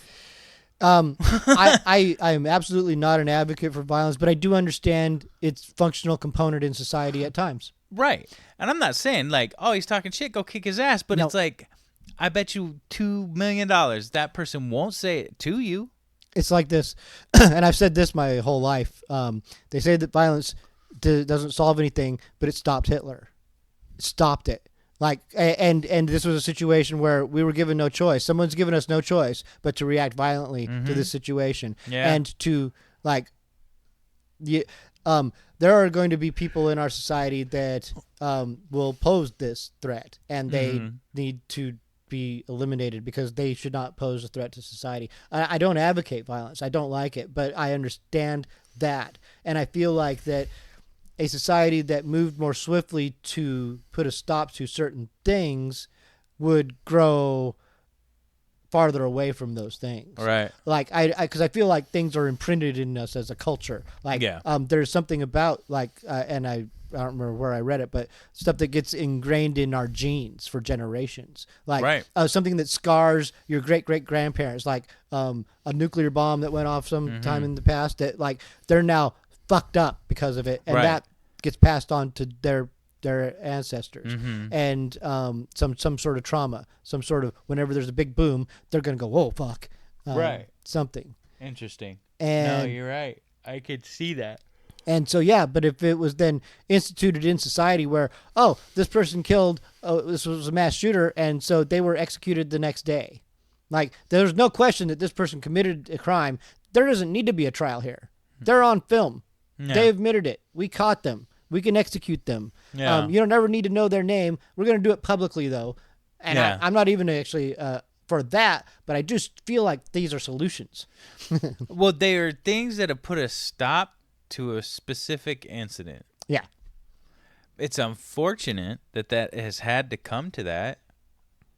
I think what it is it's one of those things where it's had to come to that quote-unquote solution too many times, where it should have just happened once. Like, I remember when I was a kid, I was in the 5th grade, and I was in the little music class, and these 2 kids were horse playing, fighting. I don't know what they were doing, I remember, but they ran into me. Yeah. And I fell over, and I knocked some chairs over. And this teacher grabbed me by the back of the neck and pulled me up, and I swung around, and I hit her right in the stomach. So I got suspended from school. Yeah. Find out she was a bigger lady. I didn't know. She was pregnant. Oh. Nothing happened. I mean, she was fine. You didn't kill a kid? No. Okay, that's good. I didn't kill the kid. But it's one of those things where I remember my dad coming to school to get me. And I'm going home. And I'm terrified. Mm-hmm. Understandably. Yeah. And it's just like, I'm like, so am I getting a whooping when I get home, Dad? I'm sorry. I didn't mean it. And I kept telling him, like, I didn't want to hit anybody. I didn't know what was going on. And he's like, And I was like, am I in trouble for hitting the teacher? And he's just, yeah. And he looked at me and he's like, sometimes I have to get your attention in a way that really works. Uh-huh. And then he told me that I'm sure many young men from, these kids, us kids born in the 70s and 80s, they have those old school parents. They got that story about the mule and the 2x4, and this guy couldn't get his mule to do what he needed, so he smacked it in the head with the 2x4, and the mule finally came to and started doing what he needed to do. And then my dad looks at me and goes, sometimes you need a smack with a 2x4 to set your shit straight. Now, there's this John Wayne bullshit about that whole way of talking to your kids from back in the day. It's stupid. You don't talk to kids that way anymore. You just don't. I have 2 little kids. If I talk to them like that, they'd be like, fuck you. But I try to talk to my kids like they're people. Yeah. Yeah. Yeah.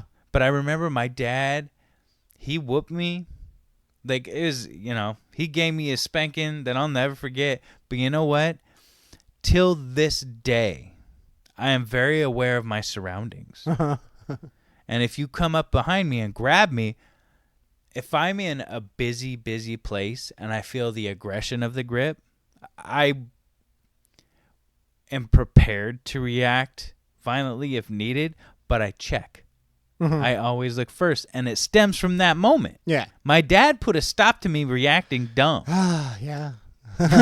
You know what I mean? And that was a really long way of telling that story, but my dad was like, you might not have been in the wrong as far as like your intent. But what you did was wrong because you didn't pause. You had 2 seconds.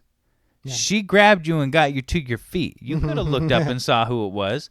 And it's like, I think about that. So it's like, did he have to whoop me to get it to stop? I don't know, but that's what made it work. Yeah.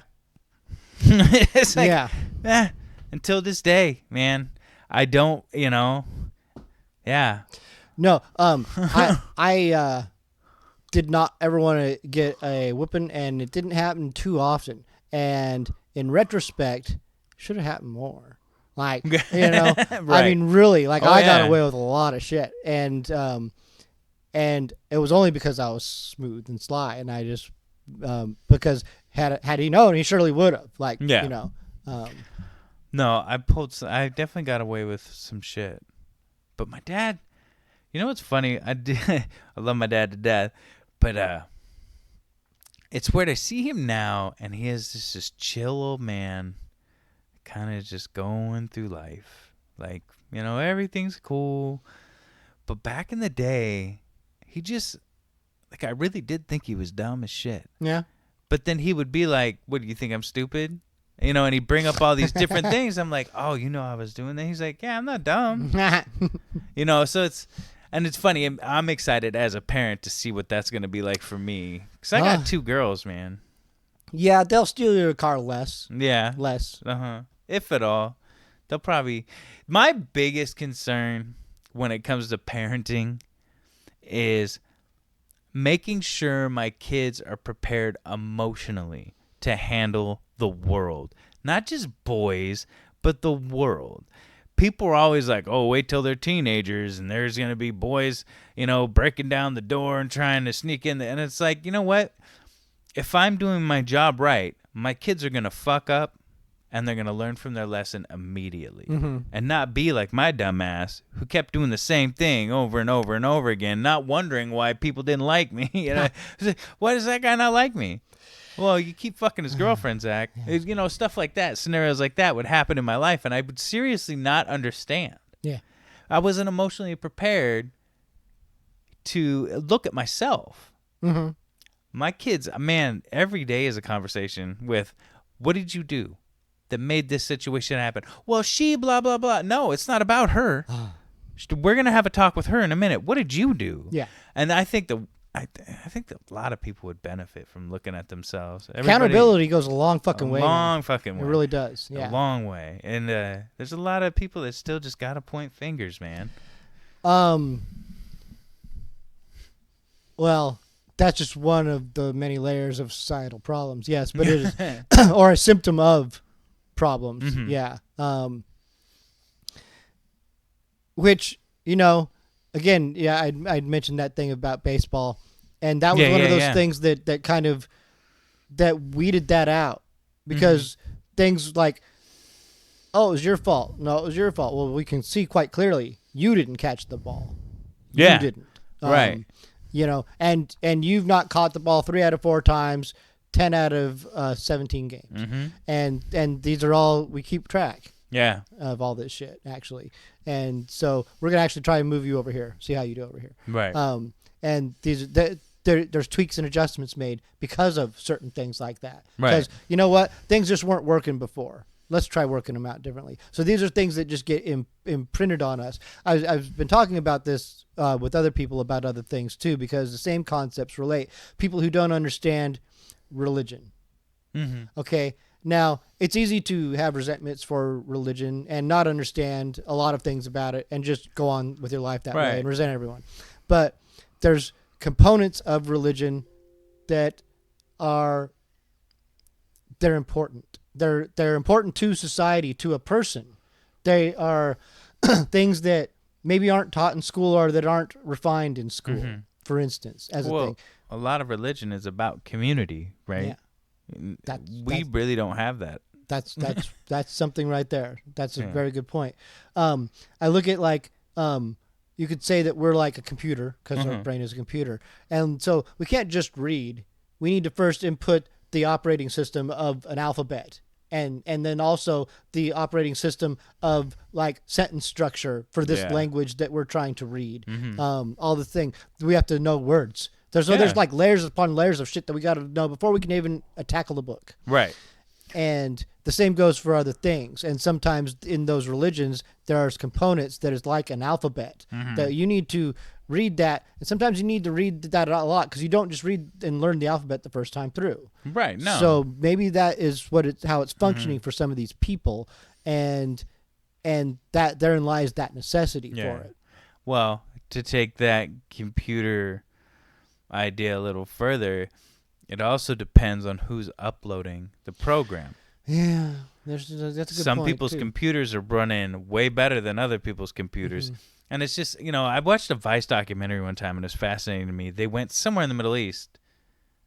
I can't remember where, Afghanistan maybe, but they were able to get into this prison and talk to these kids that had been arrested for attempting suicide bombings. And they were doing this for Allah. Yeah. Like this was an act for God. I'm doing this because I want to get into heaven. And they had all these ideas of how they got to heaven, what happens when they get to heaven, and they're like telling this reporter this from Vice magazine, the guy from Vice magazine, or I think it was a lady, she was Muslim. And she's like, where are you getting this from? And they're like, oh, it's in the Quran. And she's like, where in the Quran does it say this? Yeah. And these kids are like, well, so-and-so says in the Quran this and that. And she's like, do you know how to read? None of these kids knew how to read. And you had some crazy religious fanatic telling these kids, like, this is what God says for us to do. And they're like, oh, okay, I'll go blow myself up. Yeah. And it's like, that guy is a bad computer programmer. Yes. You know what I mean? And I see that in all aspects of religion. I've been a Buddhist for 20 years, and there's a lot of Jewish people, and I've met some Catholics and even some Muslims that use and practice Buddhism kind of intertwined in their own faith and belief, because there's a lifestyle to Buddhism when it comes to meditation, calming and being in the moment that's been helpful to them. So for some people, it used to drive me nuts when they're like, Buddhism's not a religion. It's like a lifestyle. It's a way of living. To me, it's very much a religion.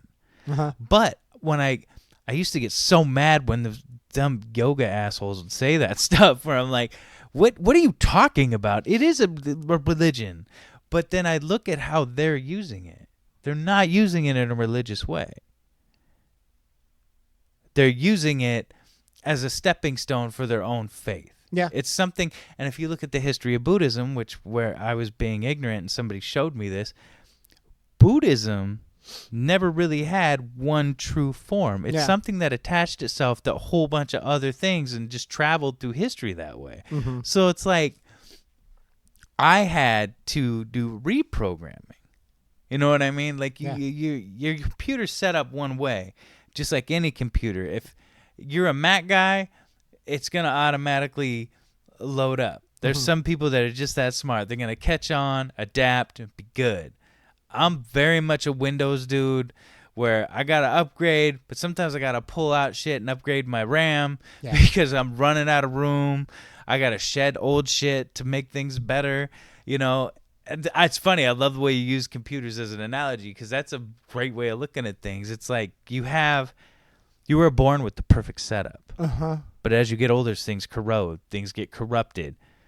You need to get things replaced. Yep. Too much spam in your inbox. Too much spam in your inbox. You get led astray. And it's very true with religion. Religion at its core is something that should be benefiting a community that can self-sustain. Yeah.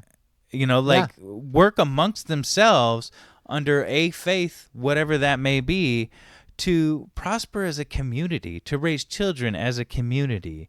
You break bread, like here's the baker, we're the farmers for the vegetables, here's the butcher. How do we have a wonderful meal? We all get together. It's like, I'll provide the meat, you provide, and that's how the community operates. Yeah. And that in itself, take out any like spiritual deity, God, take that is a religion in itself, operating within a community under the faith of each other, like depending on your community for survival. The idea of the tribe, the idea of, smaller communities, things like that. That to me is the basis of what a religion or a spiritual concept should be. But money changed a lot of that. Oh yeah, well, it's such a powerful tool, religion, to control people. Totally. I mean, and obviously this has been the case for hundreds and hundreds of years. And like I think even the last time that we talked, we ended up on the subject of maybe Martin Luther. I don't know if we did or not, but Martin Luther. I can't remember. Martin Luther was where Lutheranism comes from. Right. And the whole thing is that the Catholic Church at that time, whenever it was 1400s or something, it was just the authority. Like nothing happened It without had more the power Catholic than Church the Queen.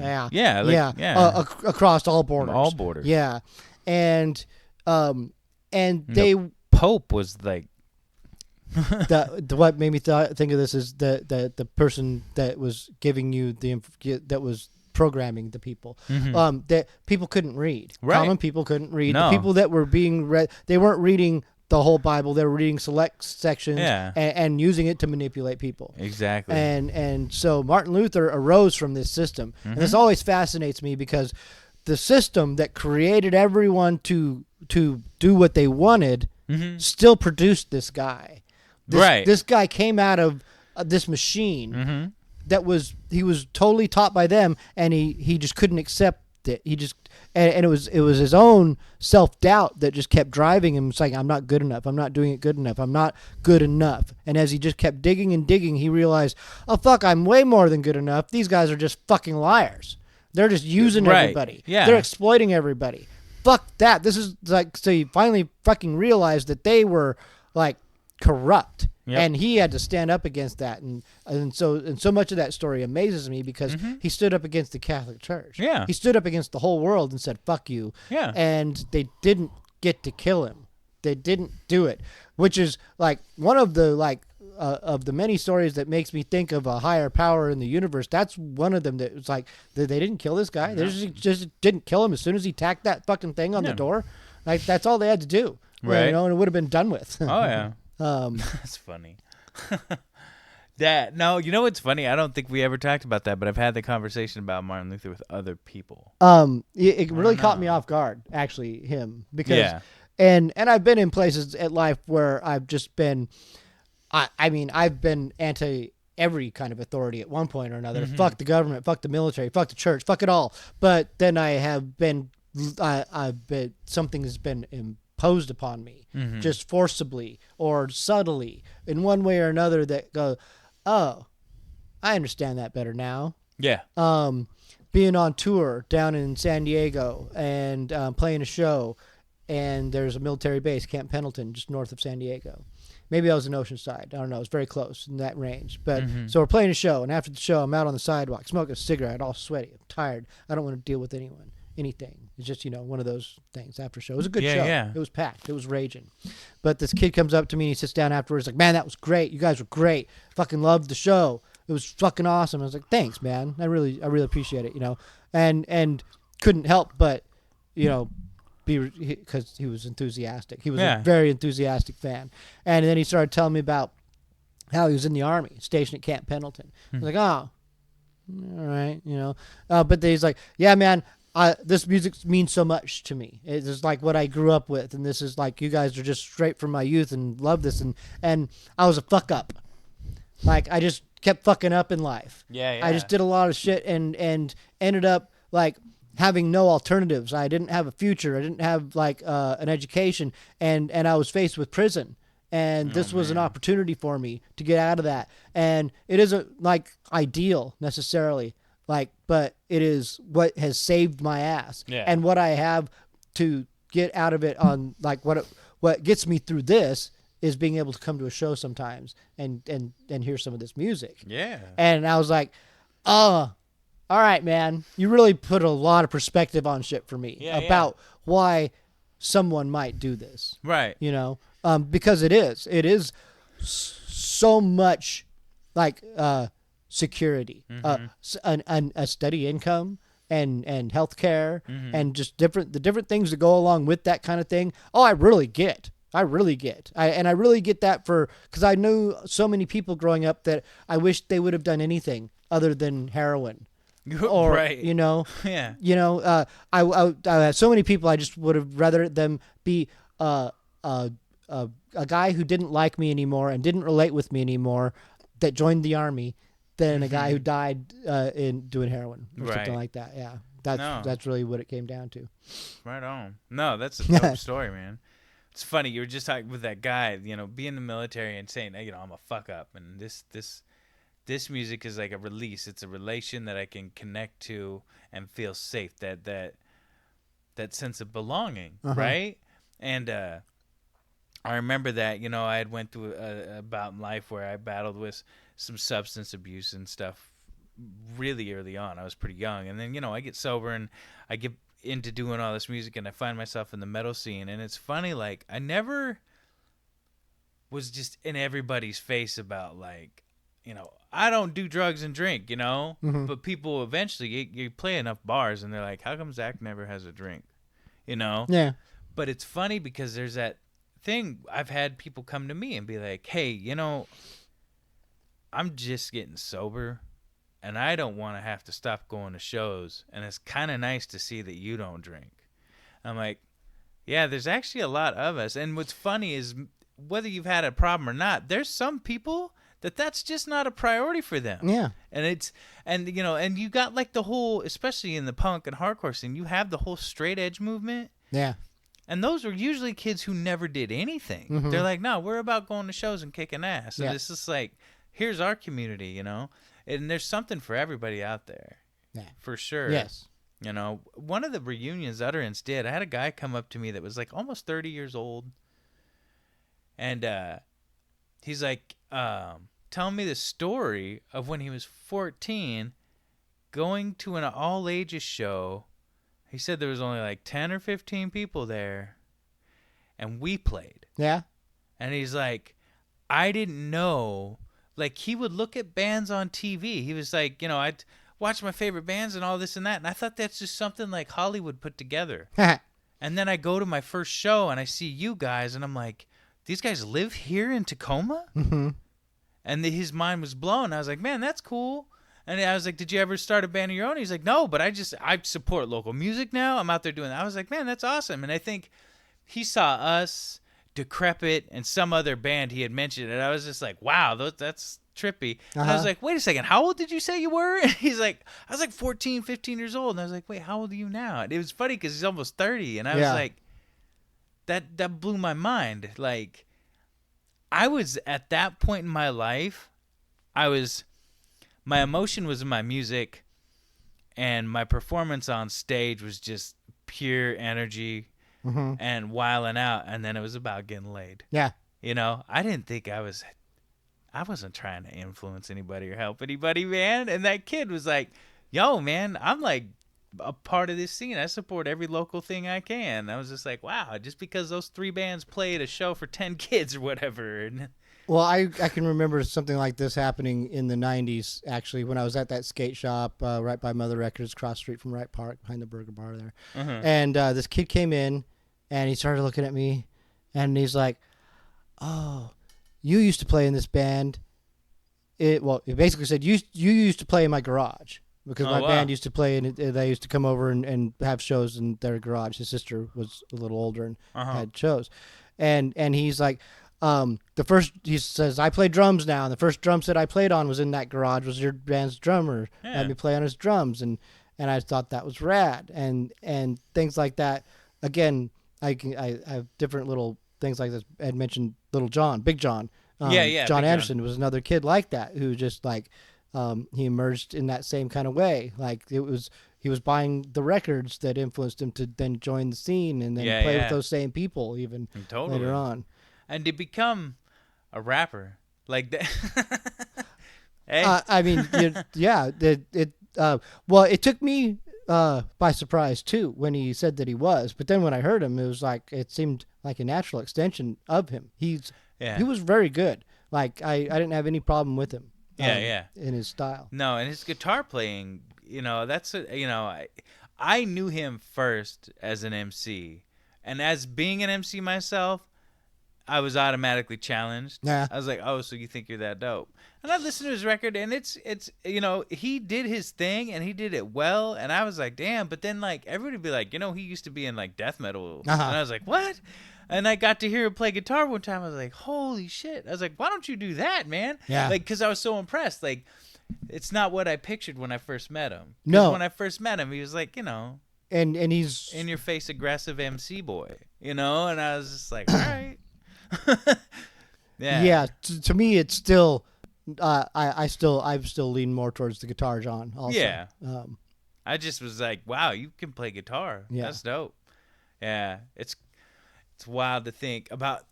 Then that's the thing. We're talking about these connections we had early on in our careers in music. We're doing one thing with a totally different mindset, and as we get older, someone comes to us and is like, when you were being a young asshole, just having fun in life, you actually you opened up a door for me. Yeah. And it's like, I don't believe personally as a person, I don't want to walk around tooting my own horn being like, you know what I did for these people? What I need to happen is people continue to do this to keep opening doors for kids. Yeah. Because there's some kid in his garage with a skateboard or a broken turntable or a guitar with 3 strings, and they want to do that. Yeah. But they have no fucking idea how to do it. Absolutely. Until they see someone do it local. Yep. And it's like, yeah, you can dream all day and watch TV, and now it's a lot more accessible with YouTube. You can learn so much in your room. I think that's brilliant. Yeah. But do you want to be a rock star in your room, or do you want to be a kid involved in the local scene that's just a part of a good community? And it's like, a rock star in your room's pretty cool for those 5 minutes you're playing in front of the mirror. Mm-hmm. It's, but then when you become a part of the scene with utterance, and even at the height of whatever successes we may have had, I never ever in my life felt like, even if we were to make $1 million, I don't think we would ever be rock stars because of what the Tacoma scene did to us. Like, it wasn't allowed almost. You know what I mean? I do. Because we played a lot of shows with Severus, right? Severus was still, to this day, in my opinion, one of the best metal bands I had ever seen in this area. Mm-hmm. And they had a huge following of guys that were all about Severus and that style of metal. Yeah. And we shared a few fans, but a lot of our fans loved Severus. Not all of Severus fans really dug us as much because we were kind of weird. Yeah. But at the same time, when it came to, like, if we were playing a show somewhere and someone asked where we were from and we didn't say Tacoma, Severus's fans would be like, no, you're from fucking Tacoma. And it's like the thing, whether you like the band or not, you're a part of this scene. Yeah. And you represent this scene wherever you go because you have pride for what you've created. And it's like you're opening doors for kids in Tacoma to be like, hey, have you ever heard of these guys or these guys? Or these guys said they were influenced by these guys. I wonder if we can find their records anywhere. And it's just, it keeps it fun. It keeps it local. And it gives people a sense of pride. There was definitely times where that didn't exist. Oh, yeah. I mean, and I think that it will wax and wane, and it just does. Yeah. It comes and goes. But, during the time when the Seattle scene was at its peak, people wanted to be identified with Seattle. Oh, yeah. Before the Seattle scene was at its peak, it was still the only major market where AR reps would go to find bands. Oh, yeah. So people would want to be from Seattle. It was that way when we first started. There was the SMO, Seattle Metal Online, and to be honest, maybe more than 50% of the bands that were with SMO were from the South End. We didn't live in Seattle. and which leads me to the point I was actually thinking of is that it's more economical here. This is like, and analyze somewhat the dynamics between the three major market scenes that are in the area, which is Olympia, Seattle, and Tacoma in the center. And Tacoma languishes in obscurity. It's not a place where people go to get signed. No. It's not a place where people go to make a political statement. It's a place where people can afford to live. Yeah. And which is changing. It is changing. Oh, man. Drastically and quickly. Yeah. God damn it. It's going to be interesting. Yeah. We'll see how that goes. But the scene that has always existed here has been one of fierce independence. Right. Because A, we're getting rejected, and B, we're not accepted, or we're not good enough, or we're not flashy enough, or we don't have a club that's prestigious enough, or whatever it is. There's always a million different things that are working against you from Tacoma, which gives you a chip on your shoulder, kind of. Oh yeah. And it also you're working within a bubble. So in a sense, a band in Tacoma is like that guy who's sitting in his room playing guitar. Yeah. And when he tries to go out and get in a band, he doesn't quite get it. Yeah. He's got a little awkwardness. Yeah. He's a little boxy. It takes a while to loosen up and get a feel for what a real band is like instead of playing along to a song on a record in your room or whatever it is. Right. And so yeah, we're somewhat insulated and somewhat I don't know, just untrusting and resentful of the outside world. Yeah. It's definitely changed, and there are people who start to break. Oh yeah. But it's like as soon as they start to break, it seems like they break up or withdraw from that success. It happens way too often. It's just so success is such a weird, intangible thing anyway. You know, not to get too hippy dippy, but success is what you make it, right? Yeah. Like I've been very successful in life. I've not made this mad wealthy, living and this huge career off of music, but my music has been successful in the sense of it got to people. It's not, how many people, like this record right here, I'm hoping more than 20 people pick it up. Yeah. I know at least 20 will. Uh-huh. And it's like, that's why I did it. And when I first started doing music, I remember if I was able to get 20 tapes out in somebody's hand, that means at least 3 people are going to listen to it. Yeah. You know what I mean? Yeah. Oh, yeah. So it's like, that's all I want. I want that thrill of maybe something will happen. I did a video, the first official single off this record. It's called Dope at Being Famous. And it's very much this is hip hop. And there's this new generation of rappers and pop stars that are taking stuff from hip hop and making it big. I don't have beef with that. What I have beef with is them saying, like, this is for the culture. And it's like, what? No, it's not. Like, there's rules to this game, particularly. And I just kind of, so I poke fun a little bit at Drake and these, but it's a fun song. So I make this video, right? And I put it out. And my kid's in the video, and it's a throwback to the old school. I'm wearing the Adidas, like, zip-up track jacket. I got the bell hat with the big gazelle glasses and the gold chain, the whole bit. And my kid's in the back with sunglasses pretending to DJ. And we just had a great time. It was fun. I put it out there. It gets it's like at 140 views maybe or something. I'm like, eh. And my mom goes, hey, do you know who a guy named Nasty Ness is? And I was like, why does that sound familiar? And when I was a kid, they didn't have a hip-hop station. They had, not Cube 90, KPLZ was the only station out here in the 80s that would play rap songs. And it was not many. Not a lot, but they play them. But on 12:50 a.m., K-Fox, there was a guy named Nasty Nez, and he would play all the hip-hop you could possibly hear. He was playing the stuff from New York that I was like, what is this? Like, that was the first time I heard Slick Rick. Yeah. And I don't know how long it was on. I just remember this period of time from like maybe 5th grade to 7th grade. I remember being in the woods behind my house with the radio because I couldn't get a goddamn signal. I'm like holding this radio in my hand. So my mom's like, yeah, I just went out with this guy hiking. And I was like, yeah, my son's a rapper. And he's like, man, that's dope. I'm going to send this to my buddy Ness. He produces Sir Mix-a-Lot. Nice. And it's like, will anything ever come of that? No. But the fact that somebody was just like, yo, that's worth sending to this guy because I think he might like it. That's what I want people to do with my music. And things could come of it because it's a different world now. It is a very different world. Like it's a crazy world. Yeah. And just the internet as a tool of accessibility to people is there's never been anything like it. No. Obviously, this is a redundant statement. But I mean, no, there's never been anything like this, ever. Yeah. Because you can reach out to anyone, especially with something like Twitter. Yeah. And I see this shit happen where, like, famous people reaching out to each other saying, I want to be in this thing, or I want to work with you in this thing, and they're like all of a sudden doing it, and we get crazy collaborations like Jack Black and Jack White. Yeah, right. Totally. Which is just weird. It's just like funny. It's like fan casting. Yeah. It's like, oh, if I could do anything, but I started thinking about this, like let's go back to like the country of the early '80s when Dolly Parton and John, whatever his name is, the gambler guy. Kenny Rogers. Yeah.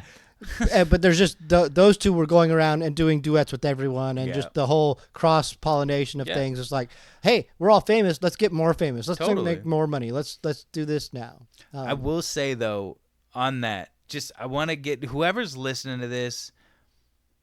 If you are an artist that wants to work with your favorite artist, and the accessibility through Twitter is so great, don't fall into the trap. That's all I got to say. I hit up some of my favorite rappers just to see, like, what would it be to get you to feature on a song? Uh-huh.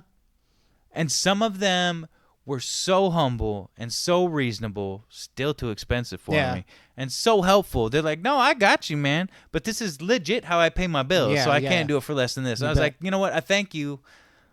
But I will keep this in mind for the future because I'd love to just be able to say, like, I did a song with Chip Fu from the Fooshnickens, or I did a song with KRS-One. Like, that would be amazing. But there's some of you assholes that I'm still a fan. But they do this thing where it's like, hey, I'm a huge fan.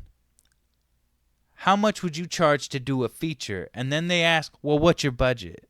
Uh-huh. And it's like, have you ever heard of me? Then my budget's small. Like, it's like, come on, man.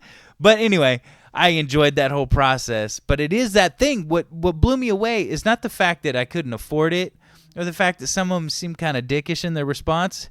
The fact was, I'm actually talking to some of my favorite rappers via the internet, right? I'm just like, what? This is amazing. And it was legit. Because there was a few times, like one of the guys I've been in contact with off and on was Cool Keith.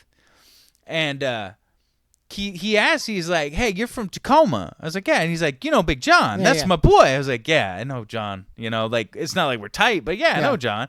And I was like, oh, wow, so you really are Cool Keith. I'm not just talking to some manager or something.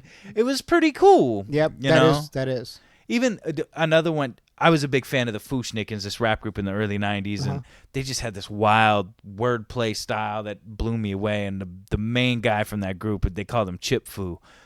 I've been hitting him up, and again, a guy he's not that outrageous, but it's like, okay, I want to do this record for as cheap as I can just to see what happens with it. So, I got an idea when to do it, but Chip Fu, he's like, I'm talking to him about budgets and money, and he's like, yeah, do this and this, and he's like, this might be your best route, and he's like, oh shit, it's your birthday? Man, happy birthday. And I was just like, Chip Fu just said happy birthday. It's like the internet it blows me away what you can do. And I'm not social media savvy necessarily. I'm not an internet dude. And I've been able to pull that little bit off. So, these young kids that are coming up and having #1 singles on the radio and they're all over MTV now and in commercials, and they're selling their music all over the internet, and they don't even have a record deal. Like, that's what we wanted in the 90s. Like, I didn't want to have to deal with a record deal. But in order to get anything, you kind of had to at the time. It's like, that's gone. Yeah. Now record labels are scrambling, and they got those stupid 360 deals where they own the essence of you and shit. Yeah. Yeah. But it is cool. It is a new era. For sure. Yeah, I was mentioned on a show not too long ago that we've not had the Elvis of this era yet. The Nirvana, the thing that's synergized it all in one thing and utilized all the things and just laid waste. Yeah. You know, the triple, quadruple platinum, megastar. I think with how fast everything moves on the internet, like when something's hot for a minute and then it's gone in 3 months, I don't know if we'll ever really get it, to be honest. I mean, if it does, great. But if I'm not going to hold out my hope to be that myself, for sure. Like when I was younger making music, and I hate this when artists like, dude, it's not about the money or fame. Bullshit. You're doing this because you want a little bit of money and a little bit of notoriety. You want to get recognized for what you do. It also takes success to get the money, to be able to do the things you want to do. Exactly. Quite often. And in my mind, yes, I wanted to make music because it is passion. But since the age of 5, I wanted to be famous. I wanted to influence the world in some way. And yeah, is it like ego driven? Is it kind of narcissistic? Of course it is. Mm.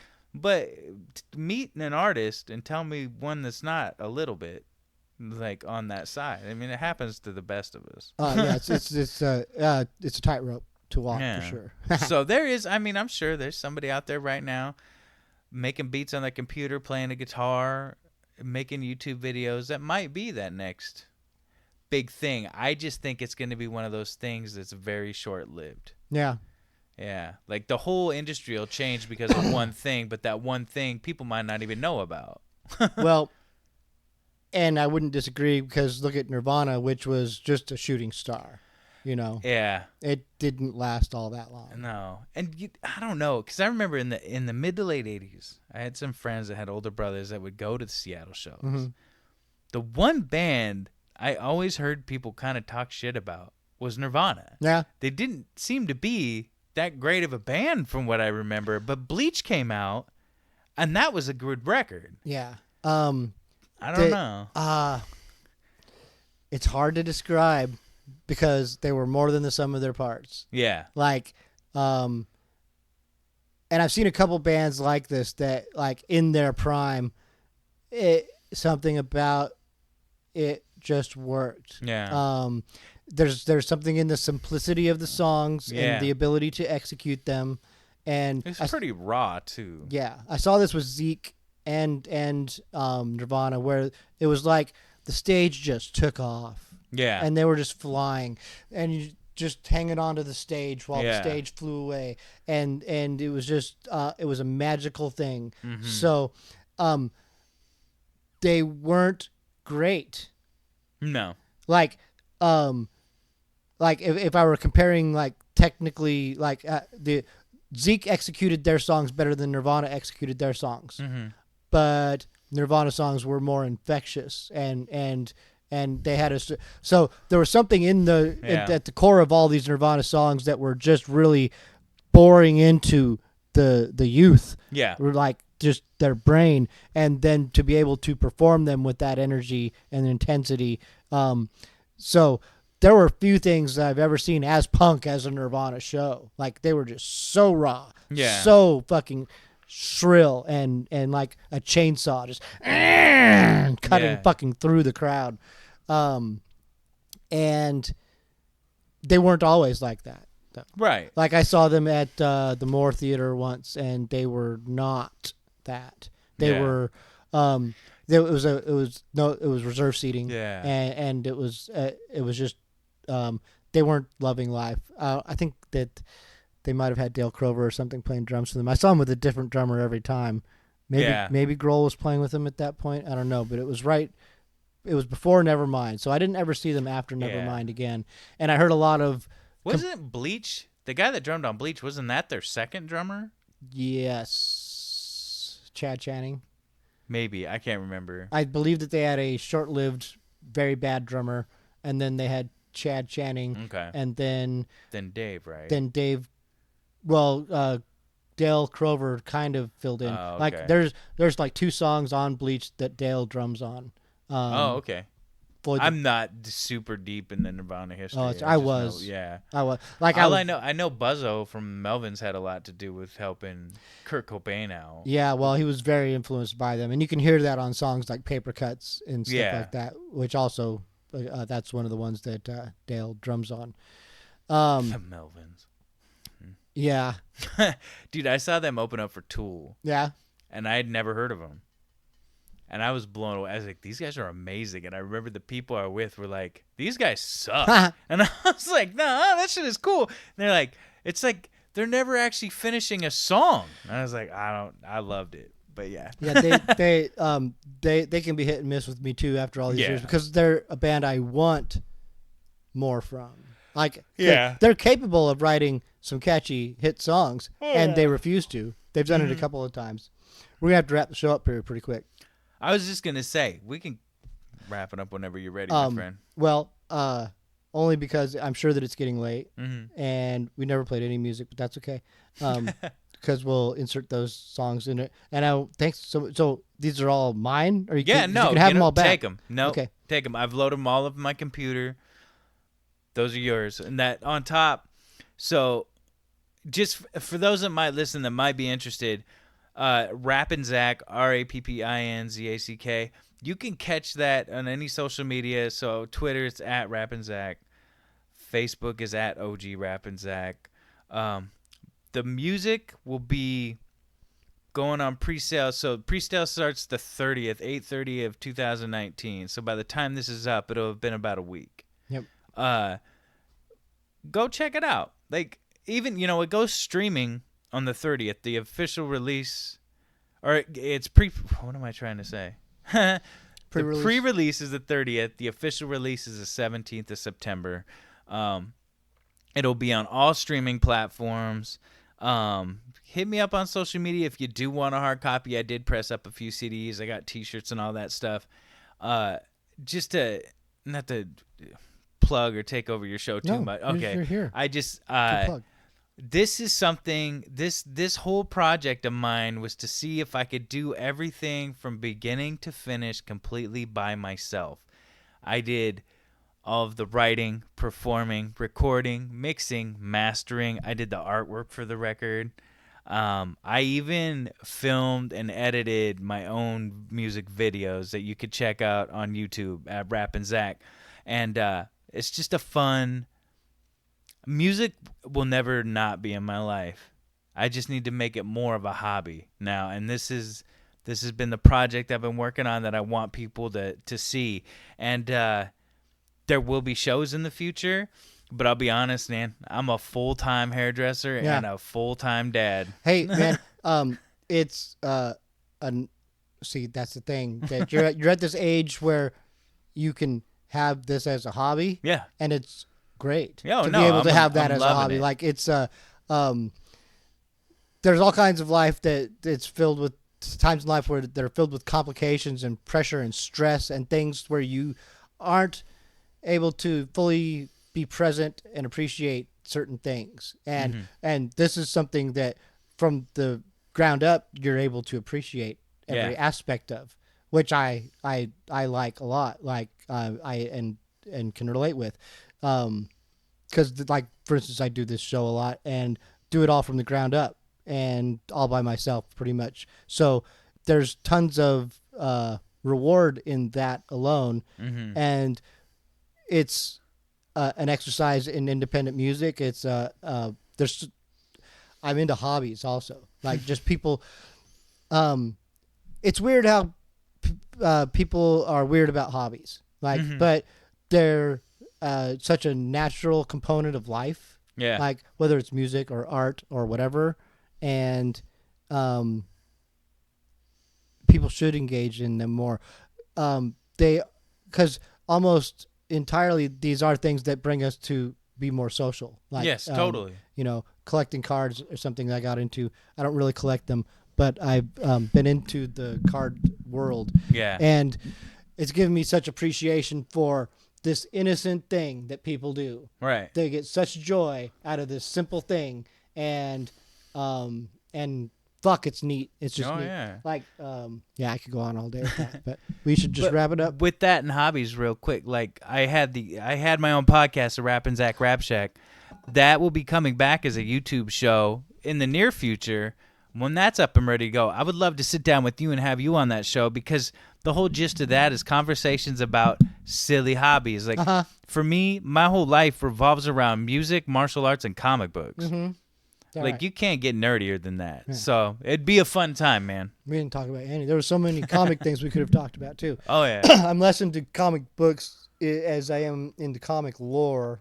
Yeah. But I'm into stories and storytelling and things like that. Very I much. have some I don't know, I guess controversial opinions about some things, but well, I don't like all of the exploitation of comics, how the all the covers that they'll do, variant covers. I don't like that. I don't like the multiverse to squeeze things. another penny out of you and stuff too. The constantly rebooting characters. I want characters to die off. I want stories to end. I want natural conclusions and things to begin. I hear you, man. And the older I've gotten, I read more alt, like small print, creator-owned stuff for that reason. Yeah. Because people die and stay dead. Yeah. You know, or the story stops and you can read something new. So. Yep. Man, thank you for having me on. Yeah, man, of course. I appreciate that. It's always a pleasure. And it is. It's super fun. I'm yeah. glad you got to come back. Definitely. You enjoy the rest of your night. Cool. That was great. Good. I hope something was there. I like being able to just... Hey, little girl, what's the matter with you? Don't you like the things I do? You're wearing a frown. I've been shot down.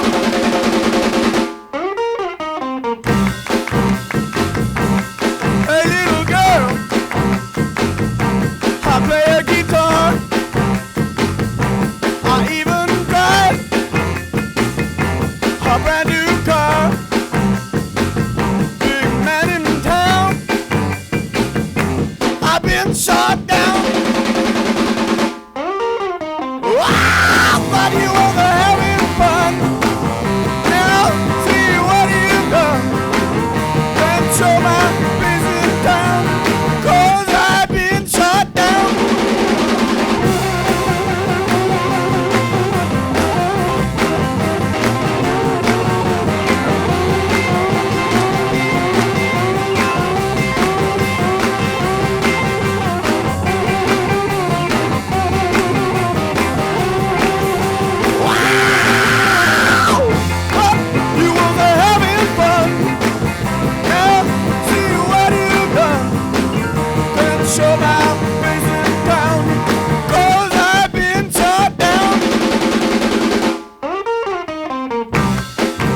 tired of this modern life.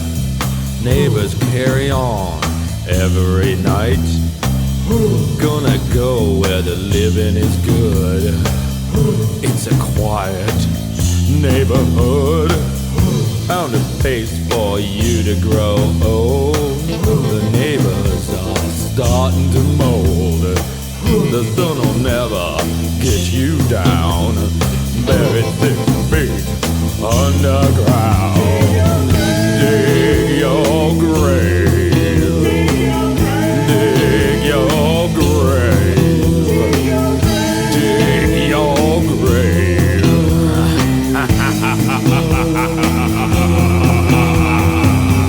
Found a place for you to rest. I'll tell you, baby, it's the best. Check out the interior designing, 'cause it's got purple velvet lining. Dig your grave. Dig your grave. Dig your grave.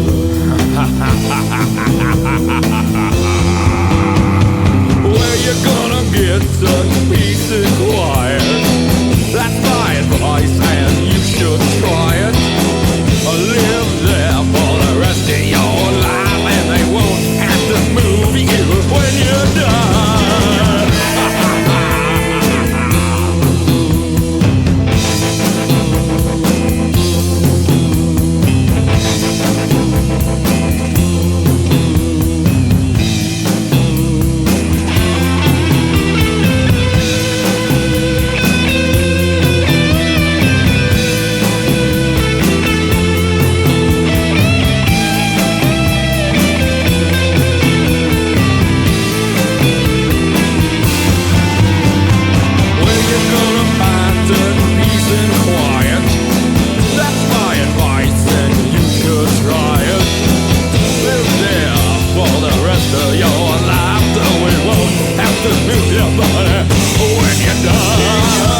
Dig your grave.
black and white. On your feet and go, run from your fear or feel the flow. Tidal wave, tidal wave, tidal wave.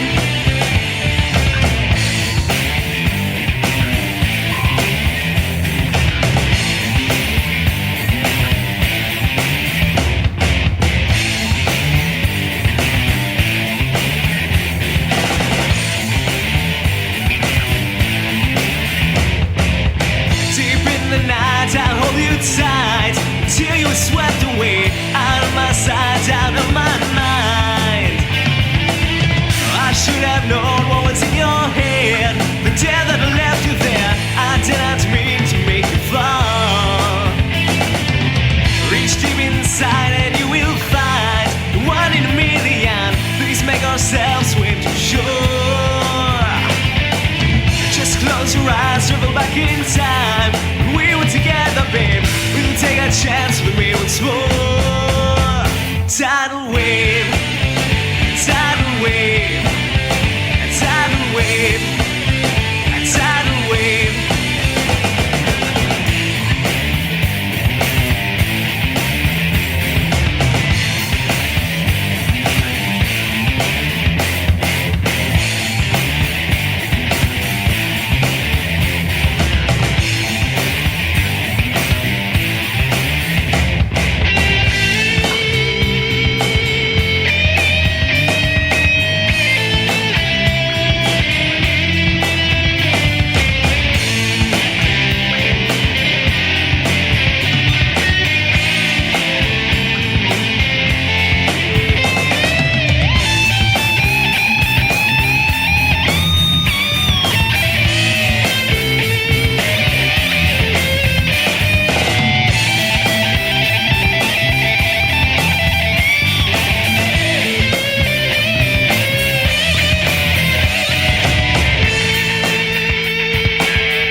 get this started. Before I start hitting targets, turn scenery darkness. Faint-hearted artists get the arteries torn. The art forms perform that cause bodily harm. I'm an oddity armed with a mic, I spit charms. So get gone or get withdrawn. I suggest you submit calm. Legit songs have been written all along. The kid has proven that he more than belongs. The style's so technical, I can't attest for you, but I can best your crew and impress you. Guess whose debut album's getting respect? I'm Hannibal Lecter with dialect, sick in the wreck. I take a bitch down to jet, renowned around towns to spit it correct. Try mimicking little gimmicks, end up upset.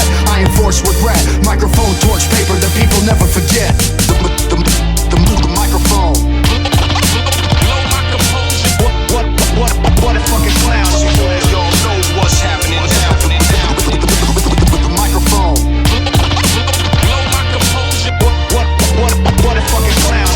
Y'all know what's happening. I'm an astute appraiser on wordplay. I break your work down, but you ain't got shit to say. My soul goes winning gold for the USA. My soul glows shining through, but without the spray.